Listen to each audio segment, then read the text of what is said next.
G'day everyone, what's up? Welcome back to Pint Party, the podcast designed to turn a game and a gimmick into a tax write-off. No, it's not a podcast, it's a Twitch stream. That's what happens when you have two very similar intros. Sometimes your brain just crosses those channels. Anyway, I'm John. And today we are buying a supercomputer, because why not? We're not just going to buy a supercomputer, we're going to buy a supercomputer with a credit card. Just like you would buy anything else. Bottle of milk, some bread, maybe a car payment if you're in a pinch, and a supercomputer, because why not? I mean, it's got to be possible. Now, people have bought supercomputers like that aren't universities and stuff. Like, I think I said it last time. I saw a video. It was a presentation by this 13-year-old who said, "So I bought a supercomputer, and here's what I did with it." And it was an old one. Like, it wasn't like top of the line, brand new. No. It was like a really, really old one that some university was just basically going to toss. And he was like, "Hey, I'll give you some money for it." And then he took it home and set it up in his basement. And that was like a whole thing. It was a complete logistical nightmare, apparently, just doing that. It's a good video. I highly recommend watching it. I think it's just called, I bought a supercomputer at 13 or something. I think is what that video is called. It's really good. I don't know, if you're into that kind of thing. It's just a series of anecdotes about like what it's like to like tinker with a supercomputer. And like, so a lot of it went over my head because I don't understand a lot of the internals of supercomputers. But if you're into that kind of a thing, check it out. Or even if you're not, like even as someone who wasn't like me, it was just a lot of fun to hear some anecdotes. Okay, but before we buy our supercomputer, we need a credit card, which we don't have. Because that seems to be a pretty consistent, like, ethical thing that we just seem to like dance around in this game, is sort of like, how do you get money? Because, I mean, the whole plot of the game is you've got like a disease. Like, I mean, basically it's Far Cry 2 Cyberpunk style. I suppose it's Far Cry, basically it's Far Cry Blood Dragon with like the Far Cry 2 mechanic of having malaria. But instead of malaria, it's like Cyberpunk malaria. And you have to take a pill, but in order to get those pills are very expensive, so you have to pay for those with a lot of money that you don't have. And this artificial intelligence has offered to help us out in that regard, but like every time it's ever come up of like, how do you get the money? It's always been about kind of like rorting a system in some way. Like, I mean, the first one, the workhorse, the Mechanical Turk one, wasn't super ethically wrong. It was just sort of like hiding the fact that an AI was doing it. It was less of ripping off the system and more like protecting the identity of the person. But then we just went straight up and robbed a bank. that was like the next level. The next level was like, we robbed a bank. It's like, okay, right, cool. Even though we're only stealing $1 from everybody, you're still like, it's still robbery. It's still bank robbery. And now we're going to steal a credit card, a garbage credit card, and we're going to use that. And that credit card probably belongs to a person. Who, I mean, no, it probably doesn't belong. Well, it doesn't belong to a person. It would belong to an institution, because we need a credit card of somebody who's bought supercomputers before, so that we don't get caught by the Falcon. That's a probably super specific Australian reference, actually. In fact, not only is it specific to Australia, it's probably really niche, because they haven't run that ad in a long time. It was an ad run by ANZ, which is a bank here in Australia. And they had this whole, like, fraud protection program that they called Falcon. And they ran a series of ads that were kind of like...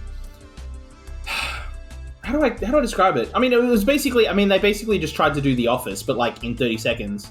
But it would always relate back to the Falcon software. So, like, you'd have just, like, you know, people in an, like, basic office setup, you know, like, cubicles and all of it, and, you know, button-up shirts and ties and all the rest of it. And there was just a Falcon there. It's like, oh, that's the Falcon. That's the Falcon that protects your credit card from fraud. And he just sits there. And every now and again, like, he'll detect some fraud and just, and he gets you. That was their ad they ran, and they ran that ad hard. Like they did that. They ran that for like, I want to say at least a year. Might have even been longer. But that was like,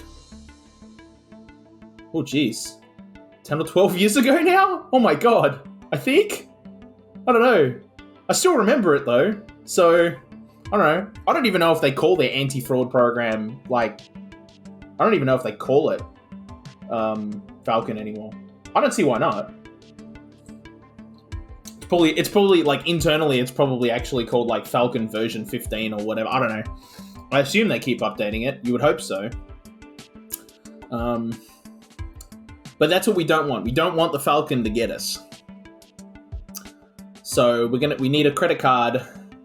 But I mean, the idea is that one of these credit cards is a credit card that has bought a supercomputer before. So presumably it belongs to, a research institute or a university or something like that. Or I just saw it in the news today. I think it's Microsoft is teaming up with Elon Musk's AI company. What are they called again? Something AI. Anyway, they're teaming up to build a supercomputer. So I imagine, their credit cards would buy supercomputers like all the time. Especially with Microsoft's Azure platform. Like that is not cheap to run that data center. I imagine. I don't even know how Azure works. I think I know it's its own data center. I know they don't use AWS, but I don't know how big Azure is. I mean, it's probably big.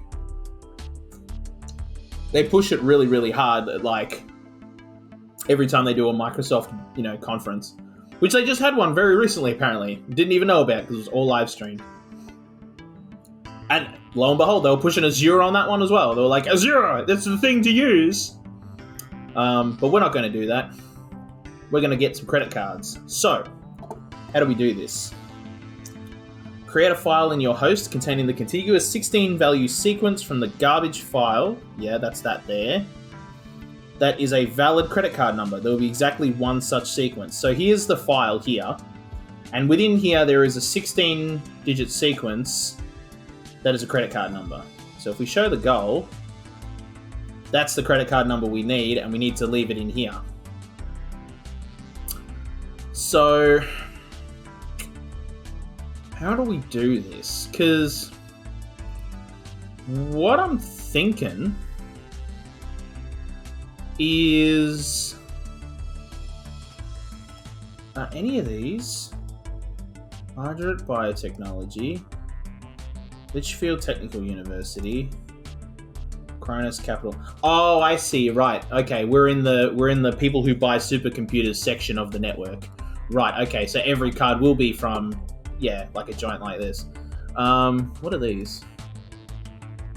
Is that a credit card number, or is that a number?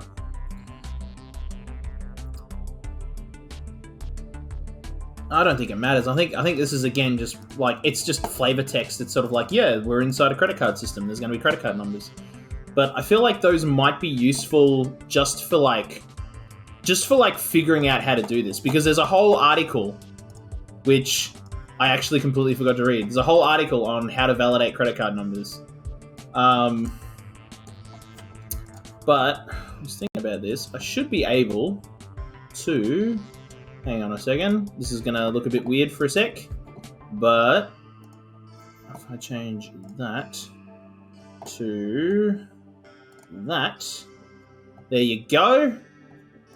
Now you can see what I'm looking at. This is the manual, by the way. By the way, I don't think I've ever showed the manual on stream. It looks absolutely amazing. Let's try and rename that to just program. Sorry, I'm just messing around with my streaming software. Okay, and save that. Sweet. All right, so this is the manual. By the way, hang on a minute. Let me just bring this out to I think it's about here. Yeah. Let's go. What's this? 20. It's 15. Let me go all the way back to the first page. This is the digital PDF version, so it's not printer friendly. Like the printer friendly version doesn't have all this extra space. You can see here. Look, they've got a whole front cover, and it's a properly thought through magazine. It's absolutely great. And I've got both on here. I've got that. Oh, wait, can you not see? Oh, can you only see that one?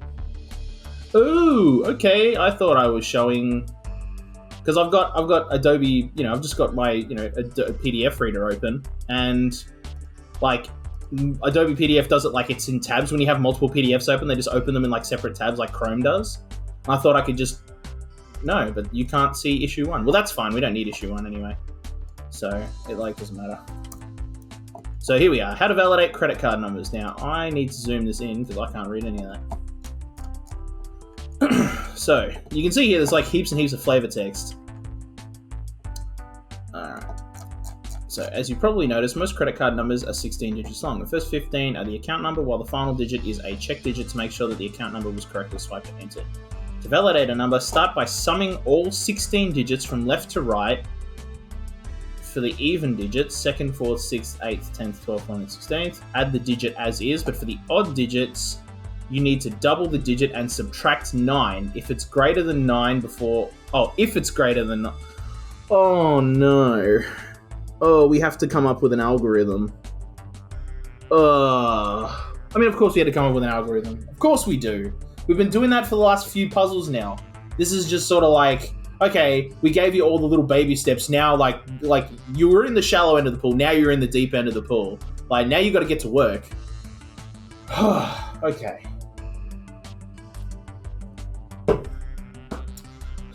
Alright. If the last digit of the sum is 0, which means the number is evenly divisible by 10, it's a valid credit card. Okay. Last digit of the sum is 0. Which means the number... Oh, right, okay. Which means the whole number is easily divisible by 10. It's a valid credit card. Right. So, and subtract 9 if greater than... Okay, right. Here's an example... Yeah, right. Oh, right, with an example. So we can just use this as an example card. Oh, okay, cool. So we can just screw around with this, and this will mean, oh, sweet. Okay, cool. And then we can practice with this, and once we've got our algorithm working on this, we can then apply it to, over, oh, I just realized, oh no, yeah, then we can apply it over here onto, well, then we have to sift through this and find a credit card number, but that's less of a problem. That's like, I mean, it looks like you've got a lot of like C -9999. So I feel like at a certain point, we just have to like basically run through this and go, are we at 16? No. Or are we at -9999 before we get to 16? And if we are, we can just like reset the counter and just keep reading along. And then once we get to 16, we just seek back, copy those individual numbers, and then do our maths. But that bit's not the bit I want to work on. The bit I want to work on is the actual validation step, which... Can I rename that to program? Thank you. Alright. So that's the bit I want to focus on, is the validation step. This bit here. Okay, well, let's get to work on that. So... let's say we have our raw digits. Okay.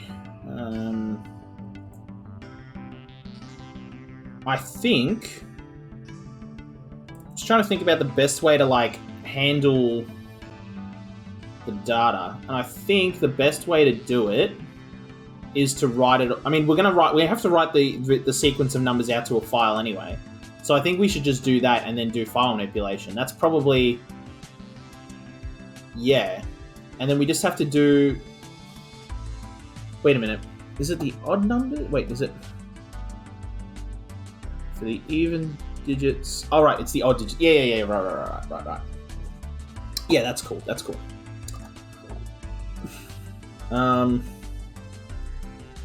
So... Let's just do... So this will be just basically for testing purposes. We're gonna use the example in the manual and write out our algorithm and get it working on that first. So we need to make a file. Which we will need to do regardless. And then we need to do a whole bunch of copying just so we have the number. So this is going to take forever. Copy 8 to F. I mean, like, once we've done, like, this bit, we can just, like, automate this and just do copy copy, you know, copy whatever, you know, copy F to. Oh, well, we'd have to use 2 X's. We just use 2 X's and just, you know, copy M to F and just do that 16 times. Like, that's fine. But we're copying, like, we're hard coding values just for testing purposes right now, so this is going to take a long time.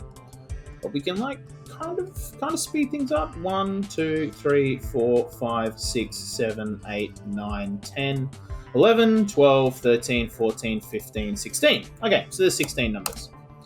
Okay, so now we need to bring those numbers over. So I'm going to do...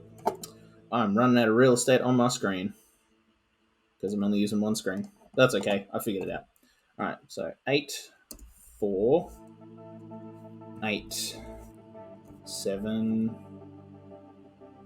8. Wow, there's a lot of 8s in this. 5, 0, 5, 8, 8, 5, 2, 5, 3, 0, 6. So 8, 4, 8, 7, 8, 5, 0, 5, 8, 8, 5, 2, 5, 3, 0, 6. Okay, so cool. We copied over the whole number correctly. Sweet. All right. Well, that's basically what we need that for, so I can put that back up here. Nice. Right. So now that we have this number sitting in our file, actually what I'm going to do, because again, it doesn't matter, I'm just going to call this test, just for the sake of like knowing that this is all for testing purposes. This is our test CC number. Okay. So then, once we've done all of this, we need to start manipulating it. But we basically start manipulating it straight away because you leave the even digits alone and then you do some stuff to... Wait. For the odd digits, you need to double the digit and subtract 9 if it's greater than 9 before adding it to the sum.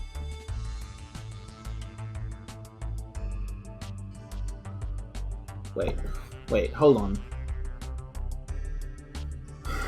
You need to double the digit and subtract 9 if it's greater than 9 before adding it to the sum.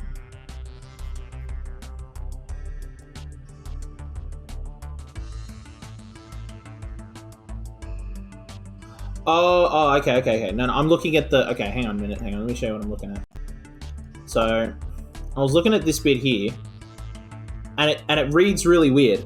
I thought that you only needed to double the digit and do the subtract 9 if the odd number was greater than 9 when you added it up with everything else. But no, you according to this example paragraph over here, you always double the odd number digits, and then if those are greater than 9, then you subtract 9 from them. Right. Okay. That's less frightening. That's way less frightening. I think I can totally do that. So, basically, we just have to like do a test, seek one, do a test, seek one, do a test. And you might be like, well, why are we seeking one and doing a test? So let's get the file open. Because we do the test, and remember, in order to do any kind of manipulation to this number, we have to basically copy it out of the file and into our X register or T register, manipulate the number, put it back in. Oh, wait a minute, if we're going to put it back in, then we actually still need to seek 2 because we have to do a seek -1 step, because once we copy it, it'll move over. So we need to go back and then go forward to... Okay, never mind. So anyway, so we grab it, maths it, seek 1, put it back, seek 2, rinse and repeat. This is a bit we can actually make a loop out of. So it'll be...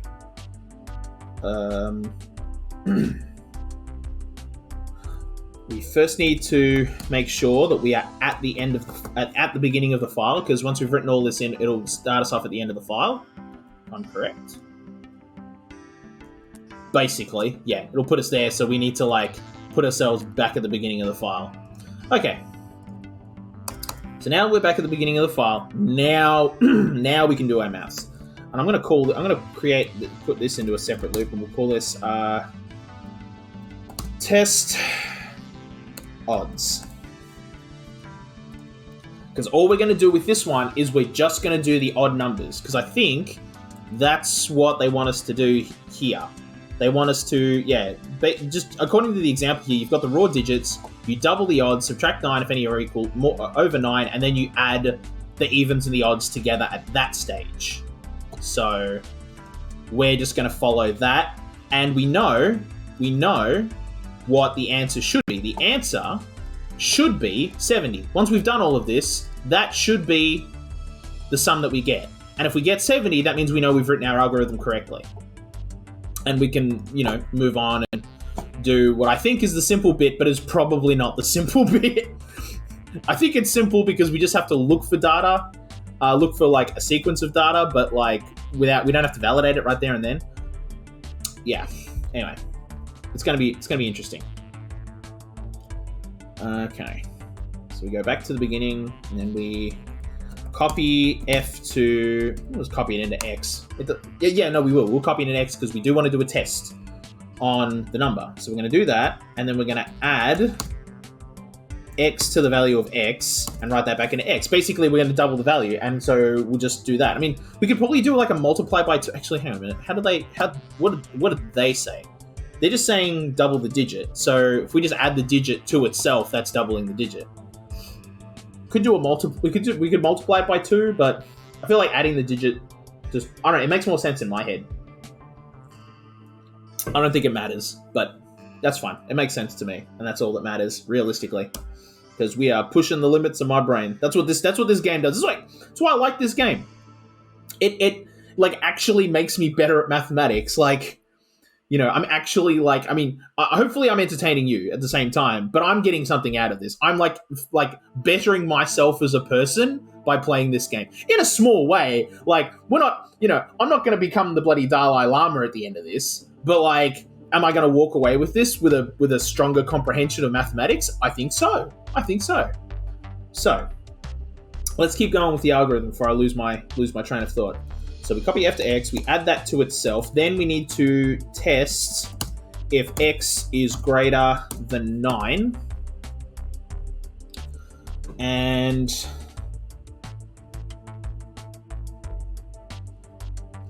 then we need to do a thing. We need to do a step. But it doesn't need to be super complex. If true, jump to, we'll call it sub 9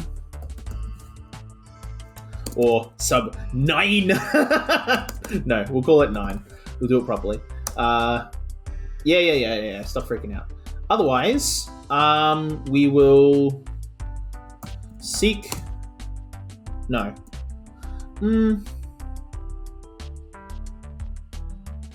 No. Here's what we're gonna do. We're gonna do, if it's false, it'll jump to not sub 9, because we will write that in here just to make this like, because yeah, hang on. If false, jump to next number or next odd. Otherwise, it'll fall through. If it is greater than 9, it will subtract from X 9, write that back into X, and then it just falls through. So then we mark next odd, because that's all we need to do. We only need to do that one step. I was going to put in like the seek and everything. I was like, no, because whether it's greater than 9 or not, it doesn't matter. They all need this same set of instructions in next odd, which will be seek -1. So we have to go back, because remember we were like, if we copied this number, which means our file header is here. So we need to go back to here to put it back in. And we need to copy X to F. So that'll just replace that number and move the header along. Actually, if it is moving the header along, yeah, I think we just need to seek 1. And then jump back into test odds. But what we're going to do is we're going to do that there, because we can use this loop like that. There we go. Because, yeah. That'll have to... I mean, the seek minus 999 and the make... Like, I mean, the make step will never go into a loop. There's just no need. But... And that's, you know, this is all basically for testing purposes, but that would basically sit outside of any loops. That'd probably be the first thing this exo actually does. And then seek 9999 probably sits outside of a loop too. No, it doesn't. Once we've got a number to like process.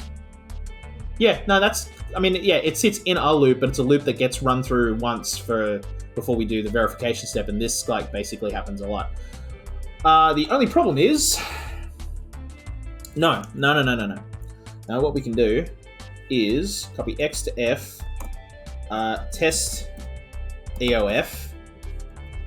So before we move 1, because I think if we move 1 when we're already at the end of a file, it'll freak out and blow up. So before we move the file header forward, just assuming we've reached like numbers, I'm thinking towards like number 16. And instead of putting a counter in, we can just test for the end of the file, because the only thing that file is going to have is the only thing that file is going to have is the credit card number and nothing else. Oh, hey Citrus, what's up? Nah, I don't need to seek 9999, because this is just we just want to make sure that we want this to loop through all the odd numbers, and because the last odd number is the last number in the thing, once we've done all of this, and that'll move the file header forward. No, it won't move it forward. Yes, it will move it. It will move it forward to the end of the file. So once we're at the end of the file, we know we've gone through all of our odd numbers. So if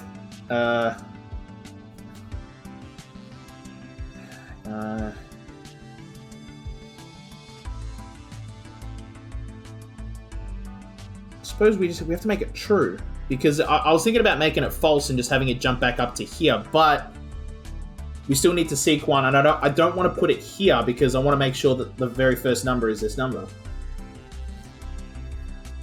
because we need to do maths on the very first number. No. Yeah, I mean, at first I was like kind of freaked out because I was like, oh, we have to do like buttloads of maths, but I always freak out when we have to do buttloads of maths, but I always enjoy it. Yeah, I always enjoy it.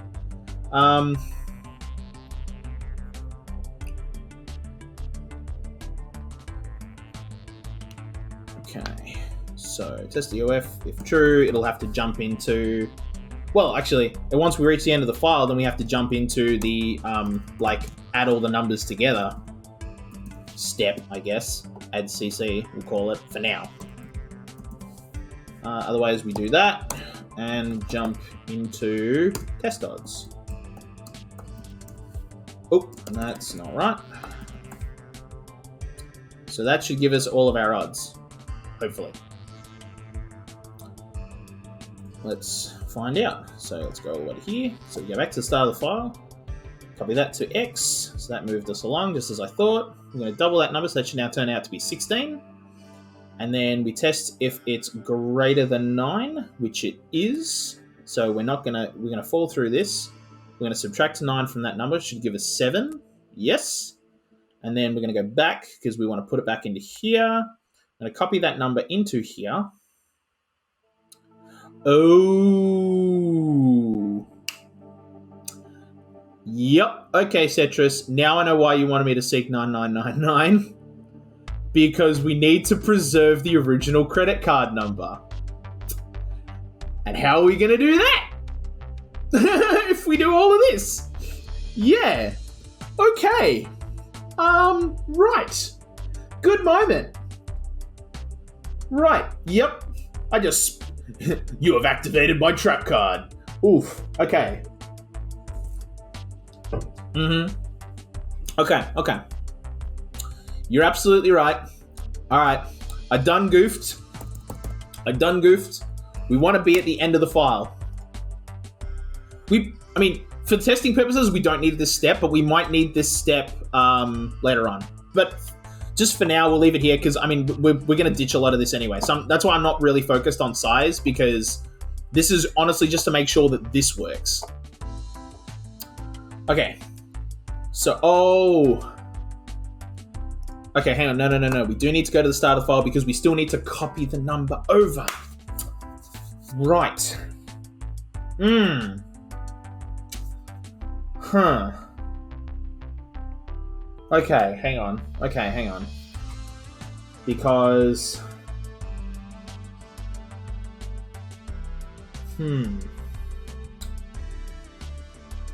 Because we need to copy that number. So we need to start at the start of the file because we need to copy a number. But then we don't want to put it back in that same spot.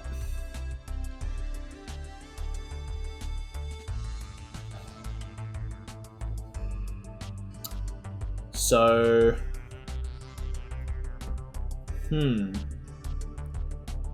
But how do we then, like, I mean, at this point, we can change this to, like, seek to the end of the file and copy that in there. That's no problem.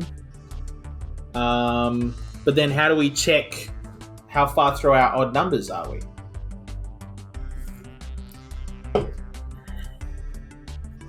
Unless... It's kind of janky. But we could break it out into a separate... We could basically break it out over 2 exes just for the sole purpose of having an extra file to put all the numbers in. Because we could put all the odd numbers into that file, add them all together, and just send that number back, add that to the even numbers, and that should give us, and then and do the validation step here. But like we can just send over all the odd numbers.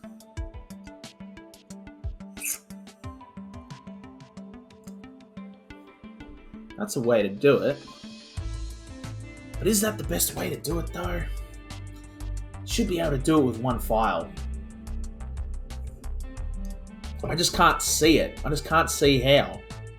I know it can be done. It must be done. It must be able to be done. Doing it over 2 exes just feels like... This doesn't feel right. Because I'm going to have 2 exes anyway. Because I'm going to have this exa in here, like just doing this stuff.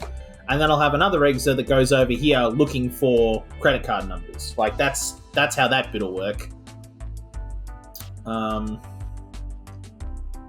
So that effectively means I would have to introduce a 3rd exa. But I don't. Well, I do, but temporarily. I only need to introduce one temporarily. We could make a replication step and just have a replicated exa and have these two like have a gimmick over local so that this one just sits here and goes, found a credit card number, here's the numbers, and then it just sits there and kind of like waits patiently. Well, actually, yeah, no, you can just sit there and wait and goes, here's a set of 16 numbers, and then just wait till it gets a kill code. And if it gets a kill code saying, yo, this number is valid, like, you know, we're all good, it can just go, okay. Otherwise, it can just keep reading through the file. That's how I would do that. So you can have 3 exes.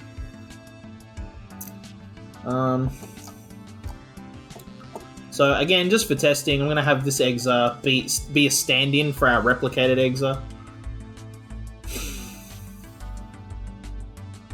And it's going to make its own file. I'm going to call this odd exa. Because its whole job is to take odd numbers and do stuff to them. Well, it'll do this. And then instead of doing this stuff, we can copy. So we'll put them on local for now. It'll copy X to M. Test the end of the file. Hang on. I just want to see where we are in the file. So we're here. We're going to send a thing over. But And then all we have to do is seek one forward to get to the next odd number. Okay. Right. So this is going to... We're going to have to create another loop called... We'll call it test odds. No. Yeah, we'll just call it odds. Like, it doesn't test anything. It's just gonna... Is it... No, I'd rather do all the maths inside one exa, just for like keeping it all straight in code. All this thing's going to do is just be really simple. It's just going to take a number and stash it. So copy M to F. No, copy M to X, because we need to tell it when we're done. And we'll do that with just a number. So we'll test if X is equal to 9999, and if false... No, copy M to X. Test if X is equal to 9999. If true, jump to send odds. Otherwise, it will copy X to F and jump back into odds. Otherwise, mark send odds kind of looks a bit funny or whatever. Send odds. And this is going to have to kind of like loop. Actually, no, not send odds. We need to add them. So let's add odds. So this will be add, and it will,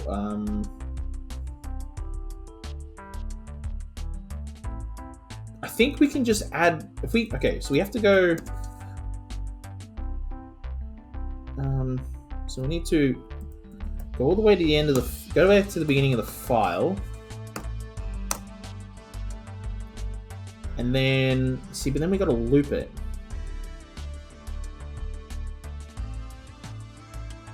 Although, do we have to loop it? We could just unroll the loop. Because we know exactly how many times. Because it's going to have 8 numbers in it. Because it says 16 numbers. And 16 means it's divisible by 2. So it means you've got 8 odd numbers and 8 even numbers. So you're always going to have 8 numbers. So we could just do a macro.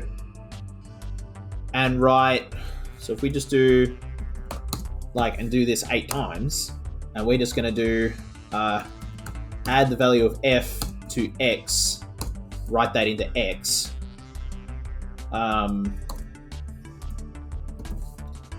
Just do that 8 times. But before we do that, we should clear our x registry. Actually, we probably need to do that anyway. We'll need, no, because that's going to clear basically every step in here. But once we're in here, we need to clean out the X registry. So we'll copy 0 to X just to make sure our X registry is nice and clean. Add all those numbers together, and then just copy that over the M channel. That's all that needs to do. And then it kind of needs a kill code too, because if the number is invalid, we still want this exa to be around to do this. So we don't want it to just blow up at the end of this. So...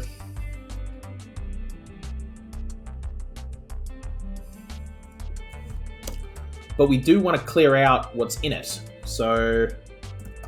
Wipe the file. Make a new file. Or do we want it to do that... Well, we want it to wipe its... Well, I mean, yeah. I mean, it could just... No. We want it to wipe its file no matter what.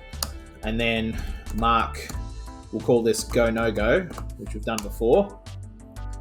And it will copy M to X. And it's going to wait for another number. We have to use another number. Well, yeah, we're just down. Yeah, test... If x is equal to minus 9999, and if it isn't, jump into odds. So basically, oh wait, whoops, x is equal to that. So basically, if it's any other number, yeah.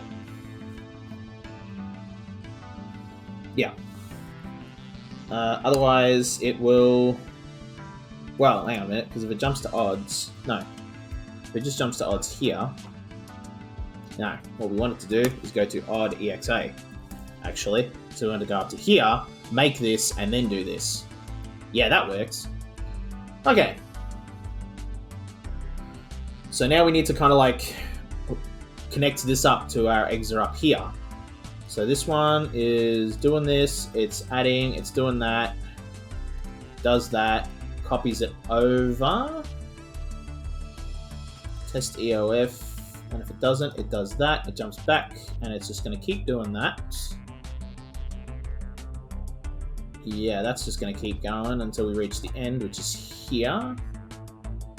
So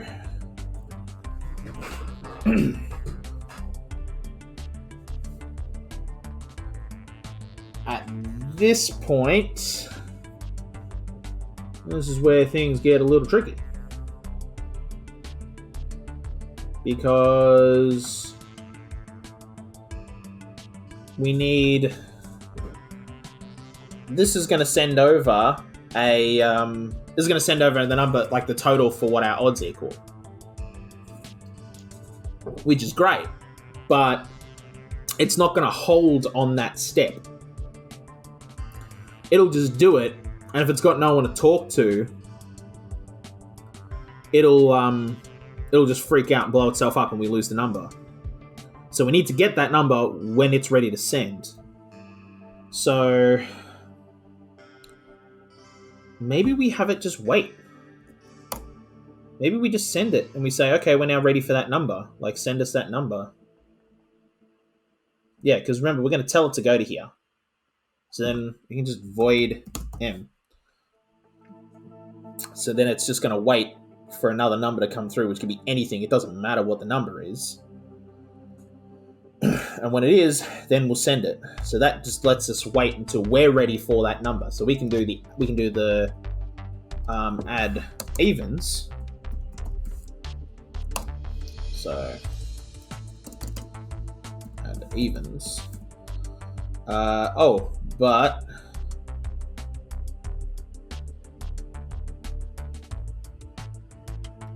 we still need to tell this that we need to jump to here because it's going to wait for a number.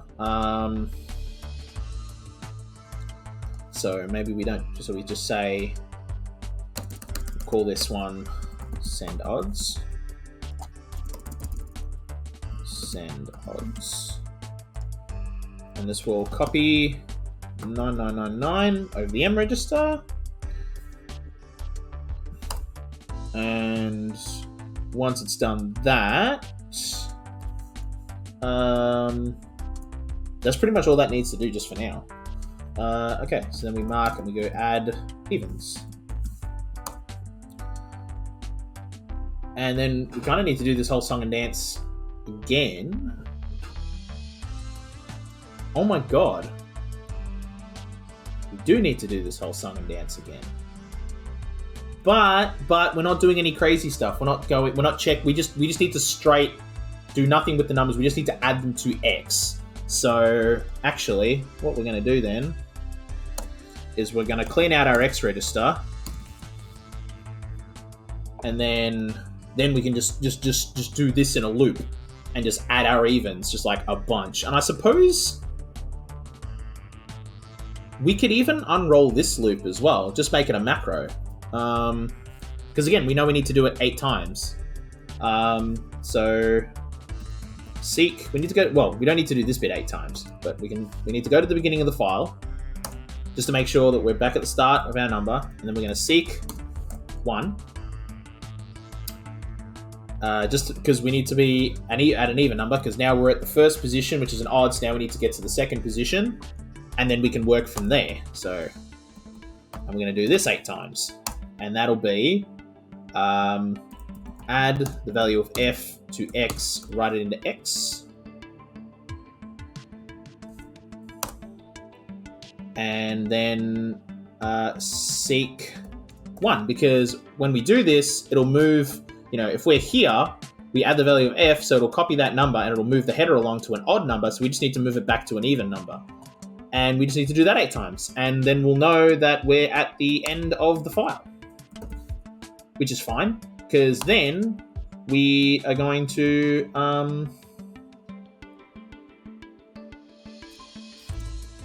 then we need to validate. So mark validate, because then we need to copy and we need to send. We need them to send their odds. So we're going to copy. It kind of doesn't matter what the number is at this point. So I don't know, 199. Why not? Copy that over to M, because it doesn't matter, because we're just going to void that number. Then you're going to copy. No. Then you're going to copy. Can we just add from M? I don't think we can. Let's copy M to T just for now. Then we're going to add the value of T to X. Write that back into X, I think is how this part works. Hang on a minute. So start by summing all. Yeah. For the even digits. Right. Yeah. You just have to add them all together. Right. Okay. Wait, you add them all. Wait a minute. Hold on. If the last digit of the sum is 0.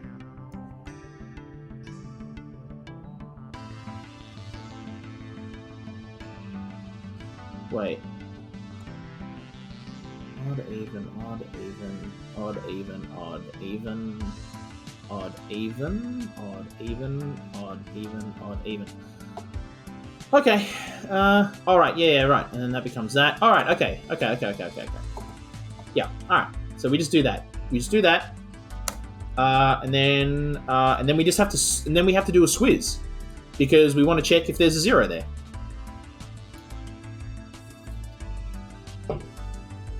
And I suppose we could do.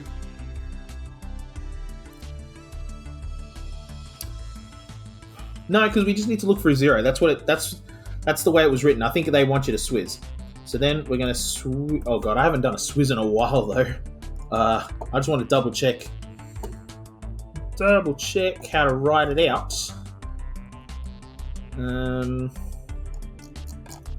So it's okay. So we swizz and we say the value. Oh yeah. Okay. So we want to swizz X, and we want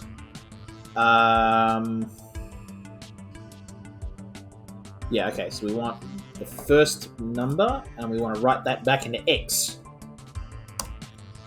And then we're going to test if X is equal to 0. And if it's true, it's valid. True, jump to valid. Otherwise, we have to kind of do all of this again and loop through. But if it's valid, mark valid. So we got a valid number, because this is now sitting here and it's waiting for a kill code. But if it's valid, we then copy 9999 to M, and then we would basically need to do that. So like we would need to do depending on where we are in this, because we'll have to write a mode step as well, which I haven't done. We do that, and then just halt. That's it. Yeah, we do that step twice and then just halt, because we just have to drop the file because we want to keep it here in the host, and that's where we are the whole time. So that works. Okay. Now let's see if this hot mess actually does anything. So the answer we're looking for is 70. That's what we're looking for, because we did the test. We're looking for this. We've put this number in and we're running our algorithm against it, so we should get an answer of 70. That's what we want. If we get that, it means our algorithm works. So okay, let's go down to here. And so we copy F to X, so we copy the number 8. So this bit works fine. And then we're going to copy that over. And this is waiting for a number. And it gets its number. And it goes, cool. Meanwhile, this is checking if it's at the end of the file, which it isn't. So it just jumps back. And it's going to do some maths. And this has... Copy... Wait a minute. Oh, right. Okay. Yeah. Right. Yeah, we're just sending over the numbers first, and then we're going to add them together. That just seems inefficient. Now that I'm looking at this, that just seems inefficient. Like, why are we putting the add step separate? Why not just have them all together? Oh, because we're always copying things into the X register. Yeah, but we can just copy... Well...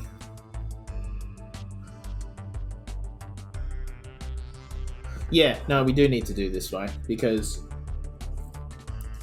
we're not just sending just the we're not just sending the credit card number, we're also sending over like other information. So we need to like check if it is that other information. So that's now doing its thing. Wait, hold on. Oh, that's a problem. That's a problem. If it does this, we're not clearing out our X register. So we need to clean out our X register. So we need to copy 0 to X first here, and to clear out our X register of stuff. So when we go through the first time, that's all good. Then it comes back, and we need to reset our X register for the next number. Yes. Now we double it. And we go, is it greater than 9? It certainly is. Yes, it should. Yes, so this should work. So it does that. Okay, so the next number, yeah. Wait a minute, hang on, where are we? Yeah. So we're gonna do that one. So this one, okay, so this step. Wait a minute. Why did that? Wait, hold on. I don't think that worked.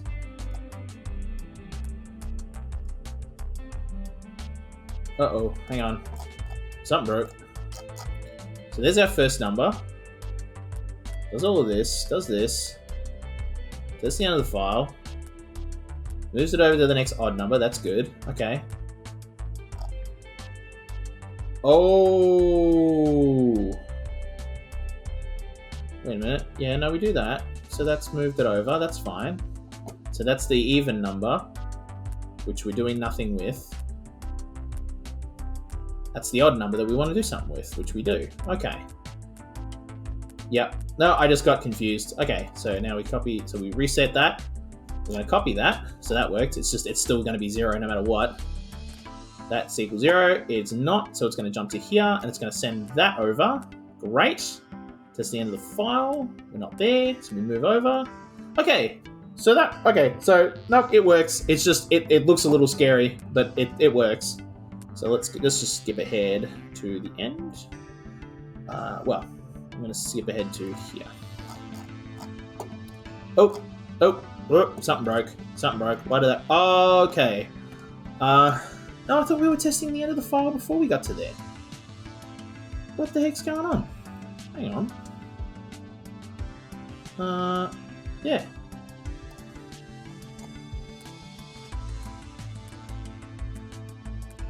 Okay, hang on. Let's just skip ahead. So we get to here. Okay. Do that. Oh, because we're not at the end of the file yet. Okay. So now we're at the end of the file, and it's going to go, cannot read past end of file. Okay. So we just need to move this. That's all we have to do here. We just have to move this to the very beginning.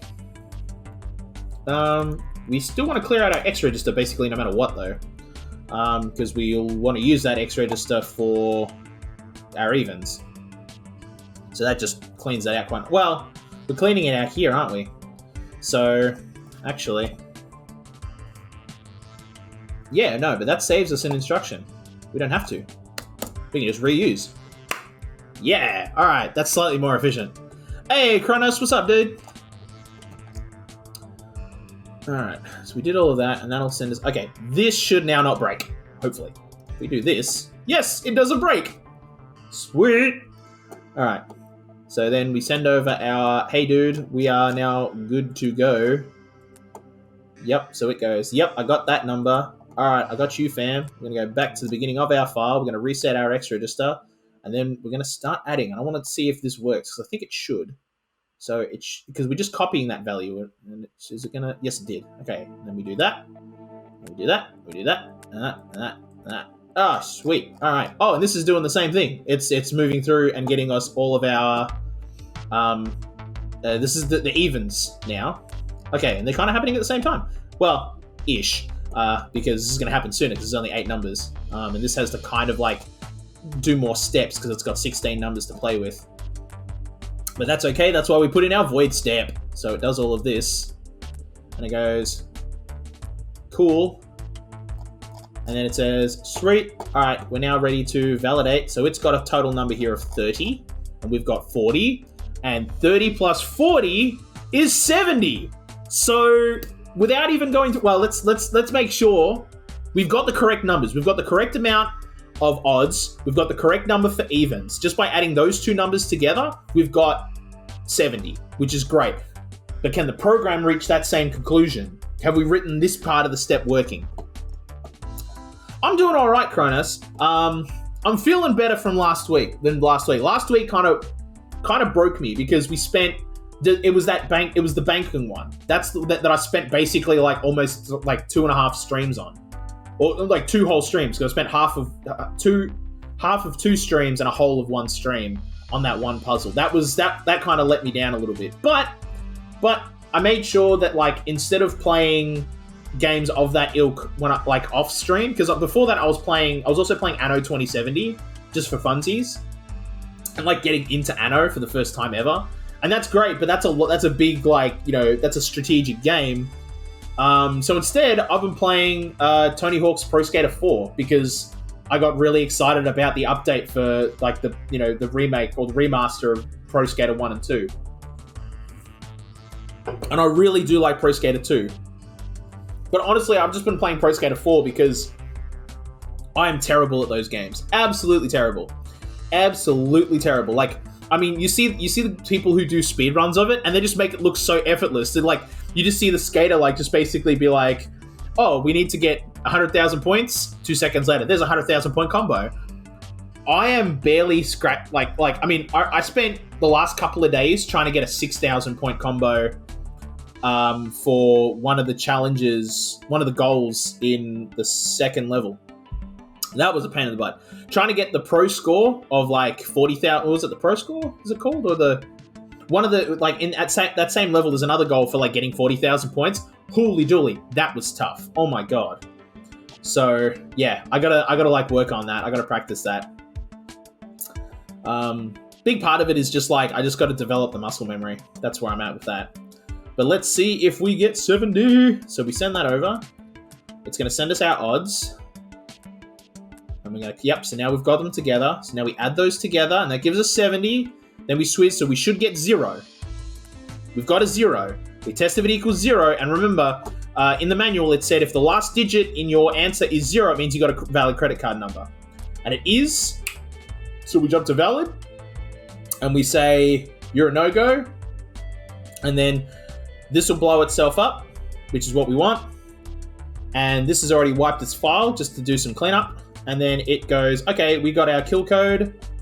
So we then blow ourselves up. Runs out of instructions and goes boom. And that's a valid credit card number. So now we know that our algorithm works. This works. Mostly. We have to tweak it because we now have to make it work with the 3rd exa sending us data. Because before we just hard-coded we hard-coded a credit card number that we knew was valid.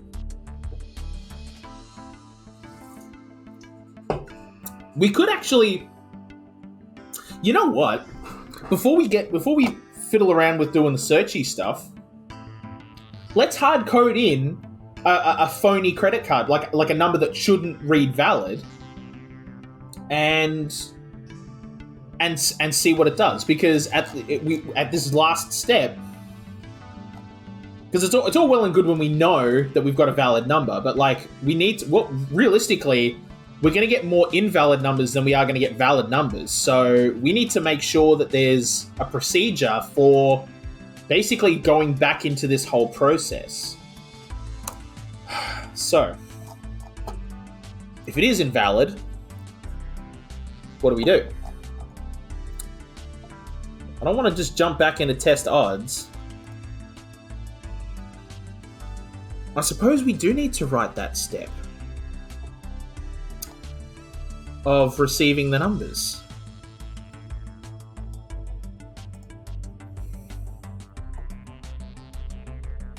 But I mean, this would be that step. Yeah, that's cool, Kronos. No worries, dude. That's the whole point of this stream. Like, honestly, like it's you put it on in the background. It's just supposed to be some chill watching. You know what I mean? Like that's what it's for. Which is kind of weird given the game I'm playing. But the whole point of it is like, you know, I'm here and I'm just kind of like, you know, having a gimmick, doing my thing. So yeah, don't worry about it, dude. It's all good.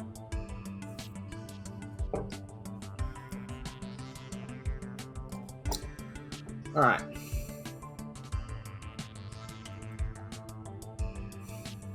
So what I'm thinking is, I mean, this is basically that test anyway, of it receiving data, I guess.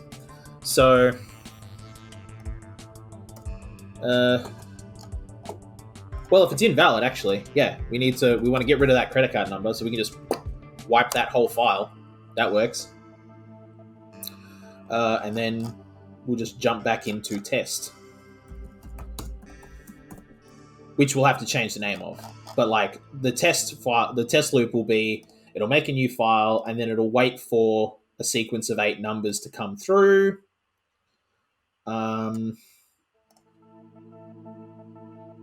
Yeah, so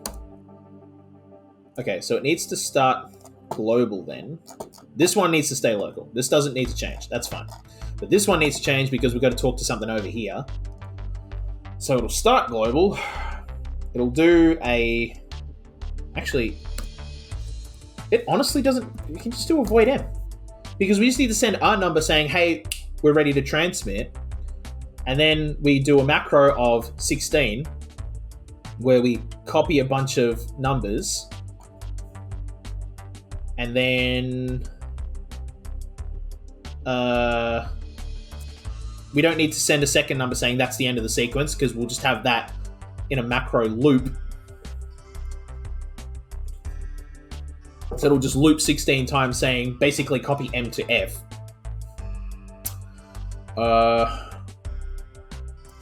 Then it needs to go to the end of that file.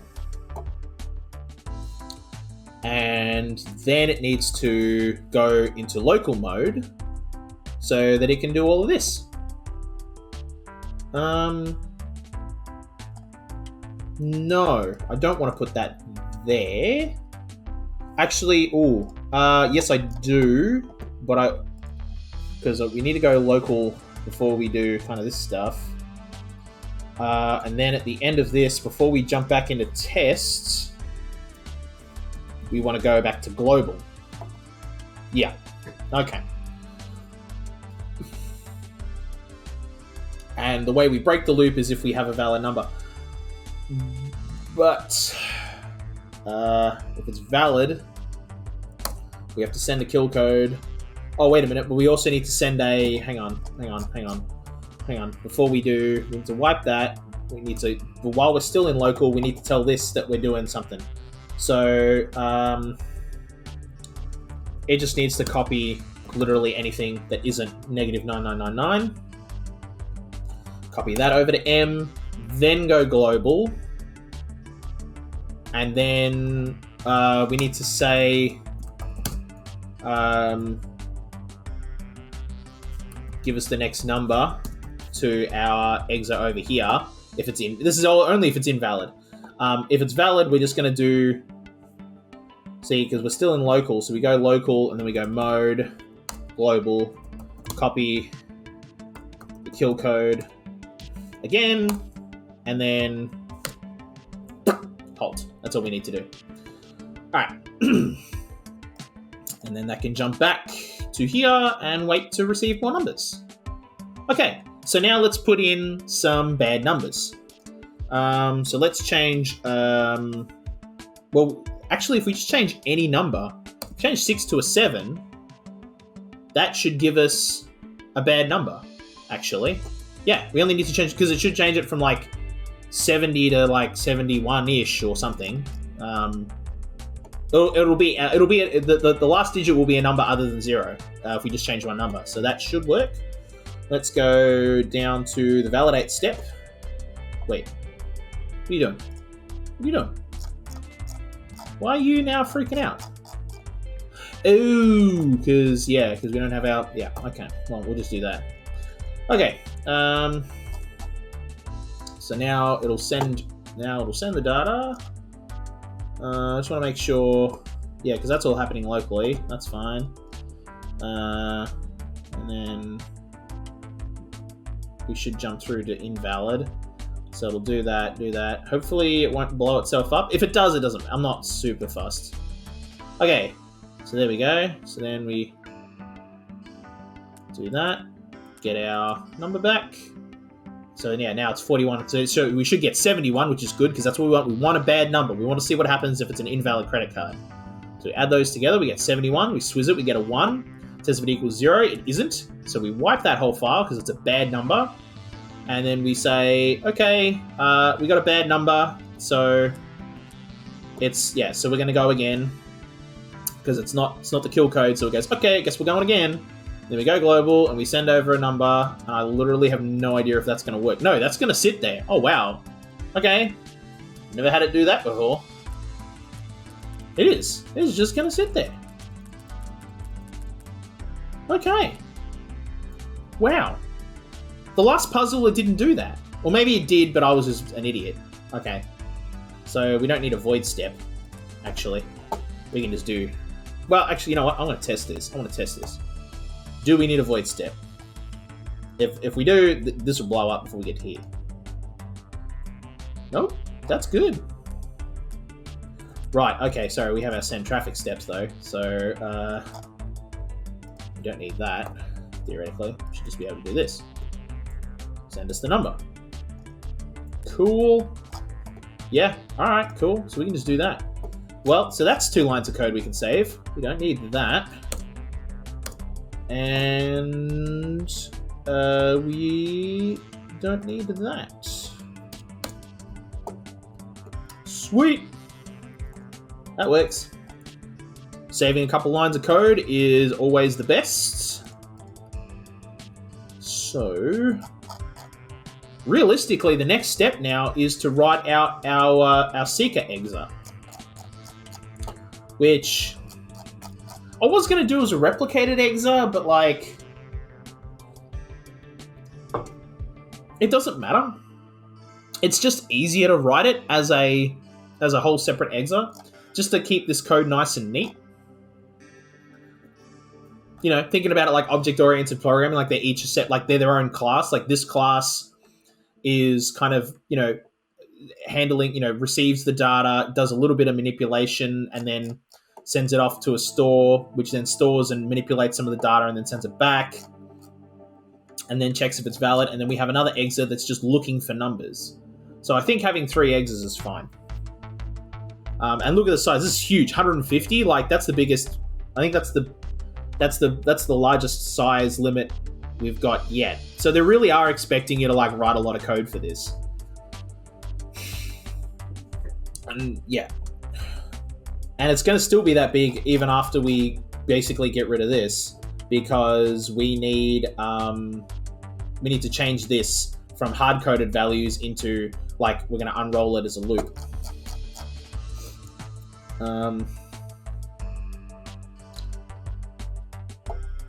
We don't have to. We could make it a countdown, because again, it's a hard code of it. We could just go copy 16 to T, and then copy. No. I may as well just. No, I'm gonna make it a loop. No, I'm gonna unroll it just to make it easy, because we've got exes communicating, and I'd rather do it that way. Okay. So this thing though needs to actually go somewhere. Everything we've done so far is just been in here. We haven't actually gone anywhere yet, so we need to go somewhere. So we need to link 800. That's the classic gimmick, And then we need to, because we're on here, so we need to link 802. And then we need to, oh god, link 799. That's just so hard to see because we've got another number over the top. That's 790. So that puts us in here. That's where we want to be. Because that's where the garbage file is. And we want that garbage file. And then we want to grab that file. Okay. And now the next bit, like that's all it needs to do. That's like a hard-coded thing. Now it just needs to do stuff. So what we're going to do is we're going to turn on this again. And we're going to have it just sit here. Yeah, no, we can get rid of this now.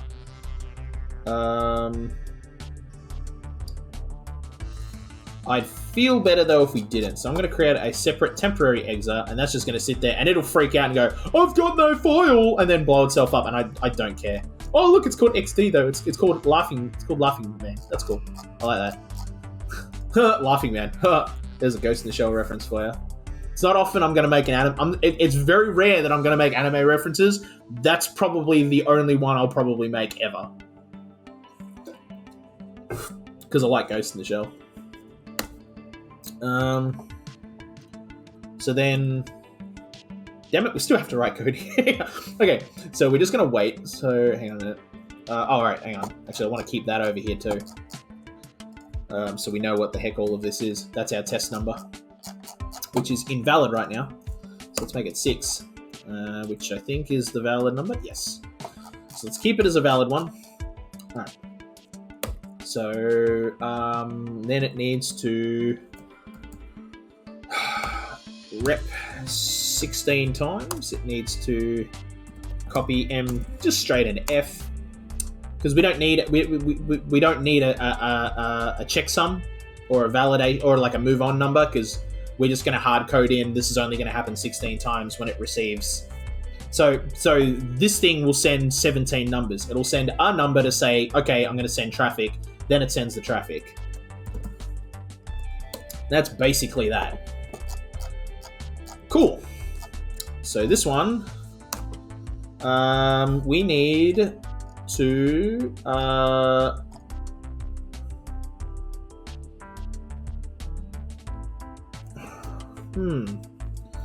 how to make a counter, because we need a counter. We need to check if we've got 16 numbers.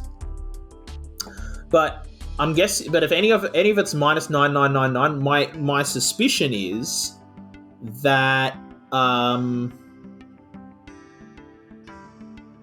that minus 9999. Wait a minute. We don't have to move it. We don't have to copy the... We're not going to manipulate the number. We just want to read the number. So, actually, we can just do this. We just make this a loop. We just call it mark search. Just call it a search loop. Test if the value in F is equal to minus 9999. Because if it is, it's garbage. And if true, we'll have to jump to like a reset. Sort of a thing, reset, like we'll have to like basically jump back into this once we've basically like reset our counter and stuff. Otherwise, if it isn't, we will add to x1, write that into x, and then we're going to test if x is equal to 16, because there's 16 numbers. And if that's true, it'll jump into send credit card. Which we have to, so we have to make two. So we have to have a reset loop, and we have to have a send credit card loop. Well, it's not a loop, it's just that'll be a method. Okay. So it'll do that. But if neither of those are valid, it just jumps back into search. Yeah, okay, that works. Yeah, that works. Cool. Okay, so now we need to have our reset. So our reset will copy 0 over x, because we want to reset our counter. And then that's pretty much it. Jump back into search. Like, yeah, that's all that needs to do. I think. Okay. So otherwise, when it finds 16 valid numbers, it will then seek back 16 steps, and then it will... God, I hope this works. We might have to go seek minus 15 because we might accidentally end up against a minus 9999, but it doesn't matter. We'll figure that out. We'll find that out later. Let's get our let's just flesh it out. Let's get the gist of it down. So we go back, and then we're going to copy. I mean, it doesn't matter. We just need to send something over the global channel. So copy 122 because that's how long I've been streaming for, 1 hour and 22 minutes. Copy that over to M. It's a completely arbitrary number. It doesn't matter. All right. And then... You know what? I've been talking about Pro Skater 4. We're going to send over the number 4, because why not? For Pro Skater 4. Oh, you know what? We'll send 12 for Pro Skater 1 and 2, because that's what got me excited in the first place. All right. So copy 12 to M, and then we just do more or less the same step 16 times. Rep 16 times. And we're going to copy F to M. We're just going to send the traffic. We just send it straight. And that's all it needs to do until it receives... and then it needs to wait for something to come back. Because then we need to find out if that credit card is valid or not. So then we need to... do I want to do that here? Do I want to do a separate mark? I'm not sure. And I know our size is getting a bit higher, but keep in mind that 16 of those are like this thing here. See? Actually, you know what? I might make this all just so we get a true value of our... See, if we subtract 16.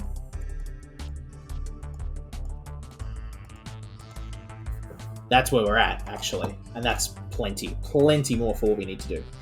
Okay, so once it sends a number, it then needs to get something back.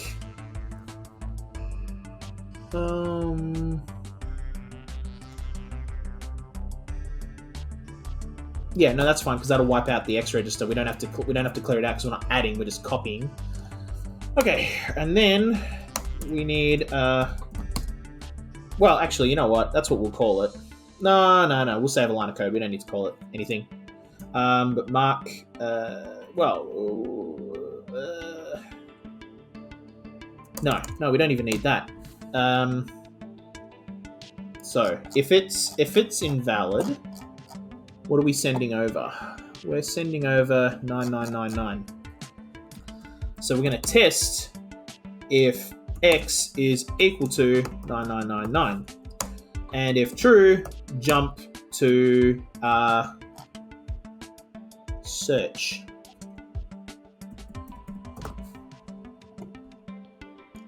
Yeah.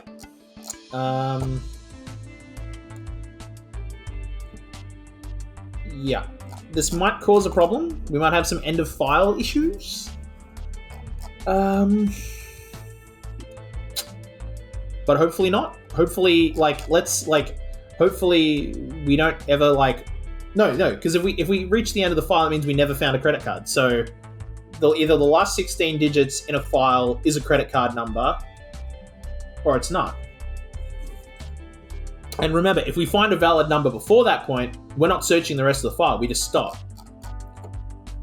So it'll just do this and it'll just blow itself up. Alright. I think that's it. I think we wrote this thing out. So instead of being cautious, let's just go YOLO and just send it. Let's see what happens. Boom. Oh! Something went wrong already. Oh, no. There it goes. I had to wait for it. Wait for it.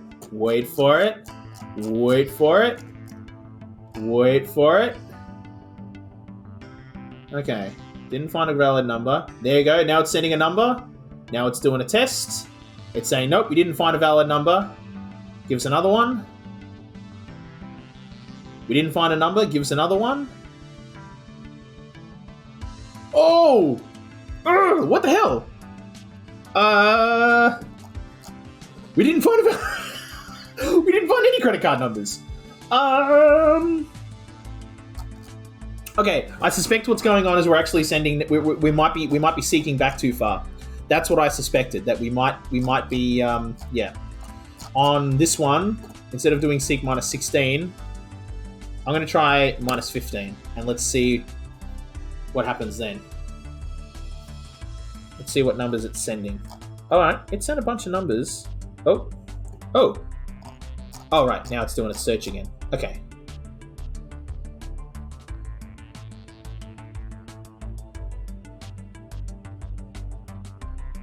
Okay, sent a bunch of numbers. Now it's checking again. Oh, that was it. That was the problem. Okay, yeah. We were sending a minus 9999, basically invalidating everything, and we don't, because we didn't want to go that far back. Oh, it broke. Oh, it broke again. And it sent a minus 9999. How did that validate? Why did that shouldn't have validated? Why did it blow up in test 2? That shouldn't have validated at all. What the heck's going on? Hang on. I'm going to break this one out, because I just want to watch this one do its thing. So it looks through. It goes, okay, no, this is all no bueno. There should be a number here. Yep. No, it's sending a minus 999 value. That's bad. Which is apparently validating. I didn't think it would. Yeah, okay. So that's not the solution. So, okay, hang on.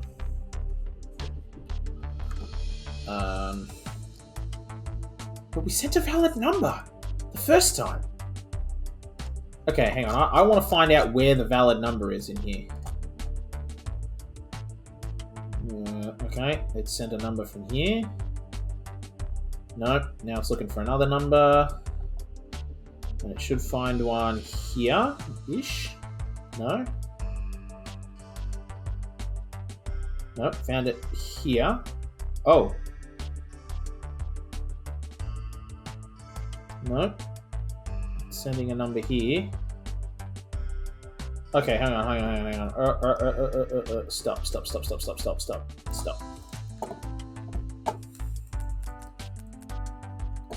So it found its numbers. Oh my god. Can you like come up, please? Oh my god, this is gonna be so hard. Okay, I can't read the bottom of this, but it's basically around here somewhere. So we need to well, hang on, here's what I'm gonna do. We're just gonna skip to the validation step. And then skip through this. And then we're gonna do another validation step. And we're gonna skip through this. Do another one. So this, I think, is the credit card number that we're looking for. And it seems to be an actual credit card number. So seeking minus 15 seemed to work.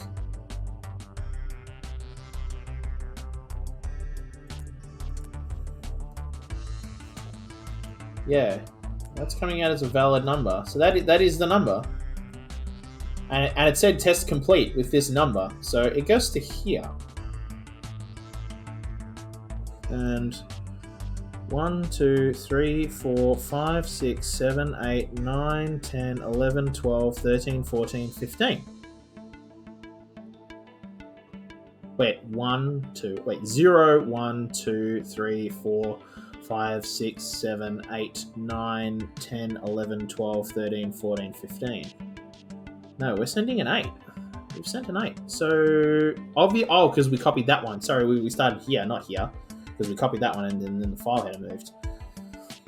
So we go, 1, 2, 3, 4, 5, 6, 7, 8, 9, 10, 11, 12, 13, 14, 15. So we do need to go... Wait, no, because it's counting for 0. If that's 0, so then that's 15.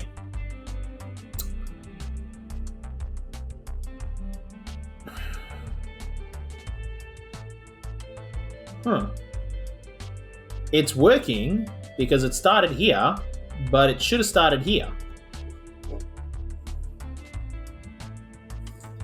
And that's probably what's tripping us up.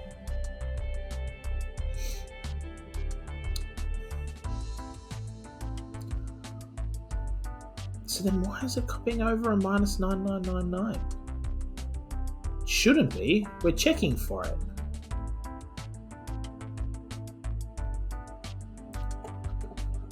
Okay, well, let's go through this. That should just end.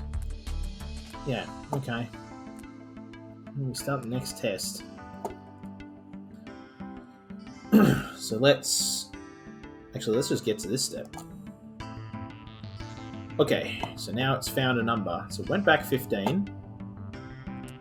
2, 7, 9, 2, 11, 3, 6, 5, 3, 6, 8, 4, 2. Then it's sending a negative 9999. That's bad. That's bad. Counter broke. Counter broke. No? Wait, what? What? Yeah, no, there it goes. It's sending it now. Yeah.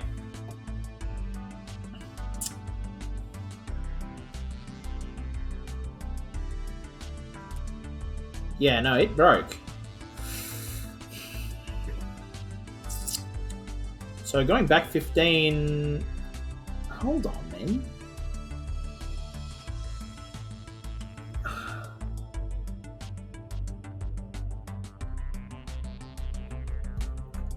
One, 2, 3, 4, 5, 6, 7, 8, 9, 10, 11, 12, 13, 14, 15.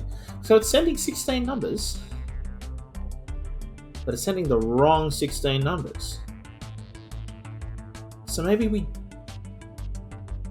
do have to go? Wait, hold on, because it's sent, that's the last number it sent. So 0, 1, 2, 3, 4, 5, 6, 7, 8, 9, 10, 11, 12, 13, 14, 15, 16. So that's 15 there, though. So we do have to go back 16. But then test 1 breaks. Okay. That should be fine. No, it won't, because it'll reach the end of the file.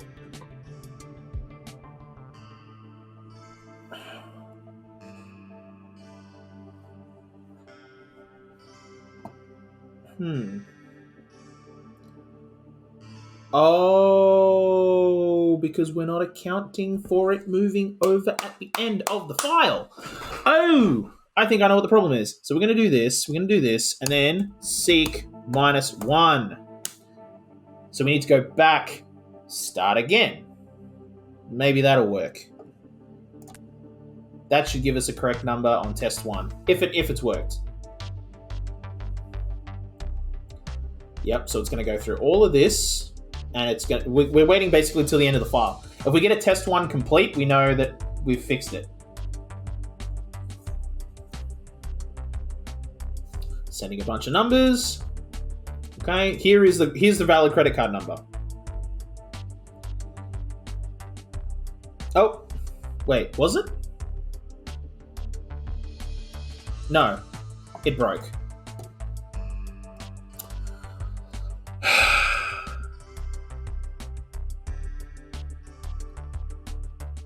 So then, what the hell? So I thought once we sent that, we can go back. And then that moves the header along. Wait, let's see if it works in test 2. Because this is the one we were having trouble with. So it should, the credit card number's here, supposedly. So it's sending a number, okay. Well, was it there? I don't know.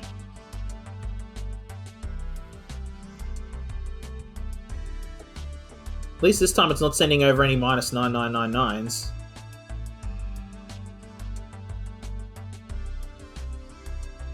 Oh, this might go all the way to the end of the file again. Yeah, and blow up. Okay, so now it's not working at all. So that wasn't the answer.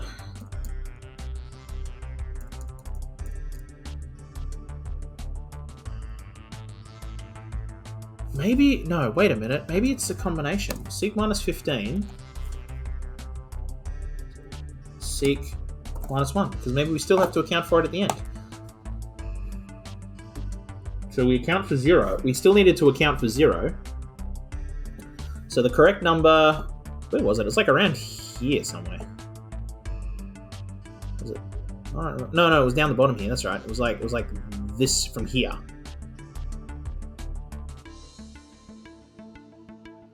Oh, that sent over a minus 9999. Oh, that's bad. But it validated still?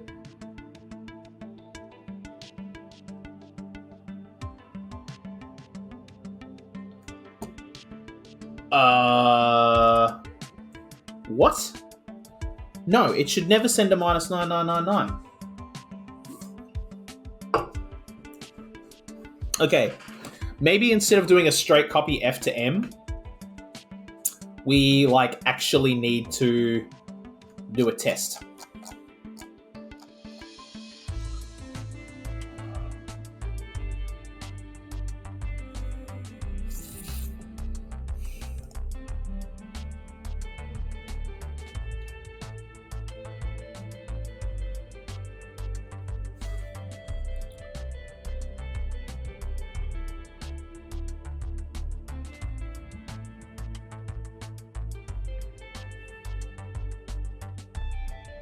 We're sending 16 numbers. That's how many we need.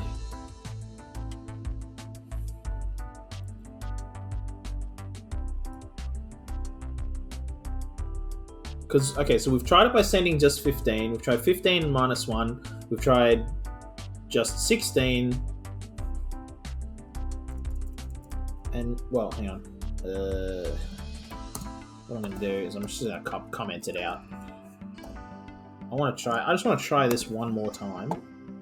Make sure I'm not going spare. Because that... Okay, so this one should validate. And the second test... Nope, it didn't validate. Okay, it broke. Wait, did it break? It actually broke. Okay. So minus 16 in test 1 is no good. Let's try it in test 2. We'll see what happens.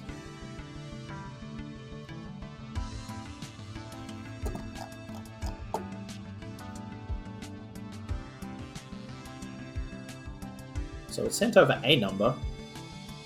That's sending over a number.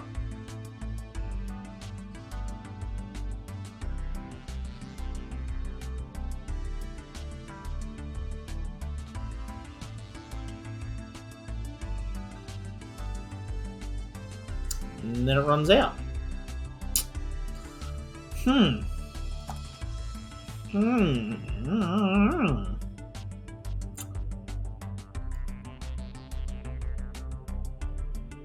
Okay. Yeah. Okie dokie.